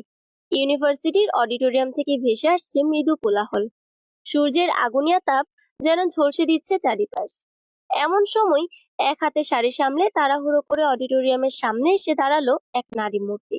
আরেক হাতে পার্সটা শক্ত করে ধরে কপালের ঘাম মুছে নিল, আর সাথে পাতলা আঙ্গুলগুলো কপালের ঘামে লেপ্টে থাকা চুলগুলোকে আস্তে করে কানের পেছনে গুজে দিল। কালো শাড়িতে গায়ের ফর্সা রংটা যেন দ্যুতি ছড়াচ্ছে। লম্বা কালো চুলগুলো বেনি করে ঘাড়ের একপাশে ফেলে রাখা। কালো কাজলে হরিণী চোখের অধিকারী সেই মেয়েটিকে জাস্ট হাঁ করে দেখে যাচ্ছিল রোহন। ফুস করে নিঃশ্বাস ফেলে হাত ঘড়িতে সময় দেখেনি অডিটোরিয়ামে ঢুকে গিয়েছিল মেয়েটি। সেই মেয়েটিই ছিল মীরা। তারপর অজস্র বার ক্যাম্পাসে, ক্যান্টিনে, ভার্সিটির সামনে মীরার সঙ্গে দেখা হতো রোহনের, কিন্তু কখনো আই কন্ট্যাক্ট হয়নি। কখন যেই চুপচাপ শান্ত মেয়েটিকে ভালোবেসে ফেলেছিল সে, গড নোজ। তৃষার কথায় নিজের ভাবনা থেকে বাস্তবে ফিরে এলো রোহন। আরে জানো না তো মীরা, যে ছেলে কিনা দরকার ছাড়া কোনোদিন পারতপক্ষে ক্যাম্পাসে পা দিত না, তোমায় দেখার পর তো ক্লাস ছাড়া এমনিও এসে বসে থাকতো, আর আমরা সবাই হাসাহাসি করতাম এটা নিয়ে। তখনই কেউ একজন বলল যে তোমার নাম নাকি নীরা। কেউ তোমাদের ভুল ইনফরমেশন দিয়েছিল আপু? সেটাই তো দেখছি। তা রোহন তোমায় এসব কিছুই বলেনি? সন্দিগ্ধ কণ্ঠে জিজ্ঞেস করে তৃষা। এবার মীরা কটমটে চোখে দাঁত চিবিয়ে চিবিয়ে কোনো মতে বলে, না, আমাকে কেউ কোনো কথা জানানোর প্রয়োজন মনে করে না। মীরার কথা শুনে এক হাতে মাথা চুলকে একটা ক্যাবলা মার্কা হাসি দেয় রোহন। আজ তার কপালে কি আছে কে জানে। পাহাড় বড় রহস্যময়। একটু আগেই ঝকঝকে রোদ ছিল, হঠাৎ চতুর্দিক কেমন যেন অন্ধকার হয়ে গেল। অতর্কিতে যেন এক বিপদের সংকেত নিয়ে হাজির হলো কালো মেঘের দল। হু হু করে বইতে লাগলো হিমশীতল হাওয়া। তখন দুপুর গড়িয়ে গেছে। তৃষাদের থেকে বিদায় নিয়ে ওরা আবারও গাড়িতে উঠে বসলো। গন্তব্য ওদের হোমস্টে। এই আবহাওয়ার বাইরে থাকা বিপজ্জনক। পাহাড়ি রাস্তার দক্ষ হাতে ড্রাইভার গাড়ি এগিয়ে নিয়ে যেতে লাগলো। চারিদিকে সবুজের সমারোহ আর মেঘ কুয়াশা, আবার কখনো রোদ মন ও চোখকে বড়ই আরাম দিচ্ছিল ওদের। তারা যেন ভেসে যাচ্ছিল উতল হাওয়ায়। কিন্তু মীরার মুখ তখনও বেজার, মনে চলছে সন্দেহের দোলাচল। মীরার দৃষ্টি আকর্ষণ করতে রোহন খুব খুব করে গলায় আওয়াজ করলো। মীরা ওর দিকে না ঘুরেই সরু চোখে তাকালো। রোহন একটু বোকা বোকা হেসে বলল, ওরম তাকিও না, আমি ক্যাবলা হয়ে যাই, আমার চোখের ভাষা যায় হারিয়ে। মীরা চোখ রাঙিয়ে কেটে কেটে বলল, দাঁড়াও না, তোমার ক্যাবলা হওয়া বের করছি আমি। রোহন একটা ফাঁকা ঢোক গিলে বিড়বিড় করলো। আবহাওয়া সত্যি বড় খারাপ। ওরা রুমে পৌঁছানোর আগেই ঝিরিঝিরি বৃষ্টি শুরু হয়ে গেল। ঠান্ডায় হাড়ে হাড়ে কাঁপন ধরিয়ে দিচ্ছে। কোনো মতে রুমে পৌঁছে রোহনের কলার চেপে ধরলো মীরা। বিছানায় ফেলে দিয়ে বলল, বলো কি লুকাচ্ছ এতদিন ধরে আমার থেকে? মীরার দুহাতে আঁকড়ে ধরে ওকে উল্টে বিছানায় ঠেসে ধরলো রোহন। ওর চোখগুলো দপ করে জ্বলে উঠল। ফিসফিসিয়ে বলল, হ্যাঁ, লুকিয়েছি আমি তোমার থেকে অনেক কিছু, অ্যান্ড আই নেভার রিগ্রেট ইট। তুমি কি আজ আমায় অন্তত সবটা বলবে? প্লিজ আজকে অন্তত কথাটা ঘুরিও না তুমি। মীরার গলায় মুখ ডুবিয়ে একটা লম্বা শ্বাস টেনে নেয় রোহন। তারপর ভারী গলায় বলে, কেউ একজন আমায় জানিয়েছিল তোমার নাম নীরা। এরপর থেকে আমি তোমার প্রতিটা স্টেপস ফলো করতাম, কিন্তু মীরা এবং নীরা ওয়ার্ড দুটো কাছাকাছি হওয়ায় তোমার নাম নিয়ে আমি তেমন মাথা ঘামাইনি। বিয়ের আগে আমি লাস্ট তোমায় দেখেছিলাম ইউনিভার্সিটি রিইউনিয়ন অনুষ্ঠানে। সেখানেও তুমি একটা কালো শাড়ি পরে গেছিলে, and trust me, I missed a heartbeat. Meera এবার ওকে ঠেলে সরিয়ে দিয়ে বিছানায় পা গুটিয়ে বসলো। গায়ে কম্বল জড়িয়ে নিয়ে বলল, তারপর? তারপর আর কি, বন্ধুরা বলল প্রপোজ করে দে। আমি ভাবলাম ধুর, প্রপোজ করলে যদি রিজেক্ট করে দেয়, তাই সরাসরি বাড়িতে বিয়ের প্রস্তাব দেওয়াটাই শ্রেয়। যেহেতু আমি জানতাম তোমার নাম নীরা, তাই অবভিয়াসলি নীরার জন্যই প্রস্তাবটা নিয়ে যাওয়া হয়েছিল। রোহনের কথা শুনে মীরার মুখ জাস্ট হা হয়ে গেল। এত কিছু? ওর মুখের ভঙ্গি লক্ষ্য করে আবারও বলল রোহন, আরে এখনই এত অবাক হলে চলবে নাকি? পিকচার তো আভি বাকি হ্যায়। আমি তো জানতামই না এত কিছু। তোমাদের বাড়িতে মেয়ে দেখতে যায় মা আর মামা। আমি তাদের জানিয়েছিলাম যে তুমি অনার্স থার্ড ইয়ারে পড়ো, কিন্তু মামা এসে জানায় যে আমি ভুল জানি, অর্থাৎ মেয়ে অনার্স থার্ড ইয়ারে না ফাইনাল ইয়ারে পড়ে। তারপর আমি বললাম মেয়ের ছবি দেখাও তো একটু, অ্যান্ড বিলিভ মি, নীরার ছবি দেখে আমি একটা 1000 ভোল্টের শক খাই। তুমি ভাবতে পারছো, ওরা মেয়েকে পছন্দ করে আশীর্বাদ করে এসেছে। এখন আমি যদি বলি যে আমি বিয়েটা করব না, আমার মা হয়তো কিছু বুজুং ভাজুং দিয়ে বিয়েটা ভেঙে দেবে। কিন্তু তোমার বাবাকে কিরে যদি বলি যে আমি আপনার বড় মেয়েকে না আপনার ছোট মেয়েকে বিয়ে করতে চাই, নিশ্চয়ই উনি ড্যাং ড্যাং করে বিয়ে দিতে রাজি হবেন না। মীরার তখন আর কিচ্ছু বলার নেই। এক নাম বিভ্রান্তির জন্য এত কিছু? ও মাই গড। এবার মীরা চোখ সরু করে বলল, তাই তুমি নীরাকে কিডন্যাপ করার প্ল্যান করলে? অনেকটা সেই রকমই। কেননা রিজু নীরাকে অনেক বোঝানোর পরও নীরা এই বিয়েতে রাজি হয়েছিল। তুমি হয়তো জানো না, রিজু আমাদের অফিসেই চাকরি করে। ওই প্রথম আমাকে ওদের রিলেশনের ব্যাপারে জানিয়ে বলে যে বিয়েটা যেন আমি ভেঙে দেই। কিন্তু ওই যে বললাম, নীরার সাথে বিয়ে তো ভেঙে দিতেই পারি, কিন্তু পরে তো তোমার বাবা তোমার সাথে আর বিয়েটা আমার দেবেন না। তাই সব দিক বিবেচনা করে নীরাকে কিডন্যাপিংটাই সবকিছু সমাধান ছিল। মীরা দুহাতে মাথার চুল খামচে ধরে বিছানায় শটান শুয়ে পড়ল। মুখ থেকে না চাইতো একটা দৃঢ় শ্বাস বেরিয়ে এলো। বিভ্রান্তের মতো শুধু এটাই বিড়বিড় করে যাচ্ছে। ও my god, O my god, এতটা ক্রিমিনাল মাইন্ডেড তুমি? রোহন তার 32 পাটি দাঁত বের করে একটা ক্লোজ আপ হাসি দিয়ে বলল, তোমার মতো ডেঞ্জারাস সুন্দরীকে তুলতে হলে একটু ক্রিমিনালি তো করতেই হয় babes. Black soft chiffon georgette sari, বর্ডারে ভারী সিকোয়েন্সের কাজগুলো শাড়িটিকে করে তুলেছে আরো সুন্দর। সাথে ব্ল্যাক সিকোয়েন্সের ডিপ নেক ব্লাউজ, কানে ভারী কুন্দনের কাজ করা ঝুমকা। তবে এটাই ছিল রোহনের সারপ্রাইজ। কাল দুপুরে মার্কেট থেকে এগুলোই কিনেছিল ও। রোহনের পছন্দ আছে, মানতেই হবে। ফ্রেশ হয়ে এসে শাড়িটা গায়ে জড়িয়ে নিল মীরা, আর সাথে রোহনের পছন্দের পারফিউমটাও গায়ে মাখতে ভুলল না। পুরো রুম জুড়ে ছোট ছোট মোমবাতি জ্বালানো, সাথে আছে পাহাড়ি বুনো ফুলের মাতাল করা গন্ধ। খোলা জানালা দিয়ে বৃষ্টির ছাট এসে ঢুকেছে ঘরে। হালকা বাতাসে জানালার পর্দাগুলো দুলছে। মোমের আলোয় মীরাকে লাগছে কোনো কল্পলোকের অপ্সরীর মতো। মুখের মৃদু হাসি আর সপ্রশংস দৃষ্টি দিয়ে রোহন বুঝিয়ে দিল তার ভালো লাগা। মীরা লাজুক হেসে দৃষ্টি অবনত করে। তার অন্তরাত্মায় ক্রমাগত ধূপকণে বৃদ্ধি পাচ্ছে।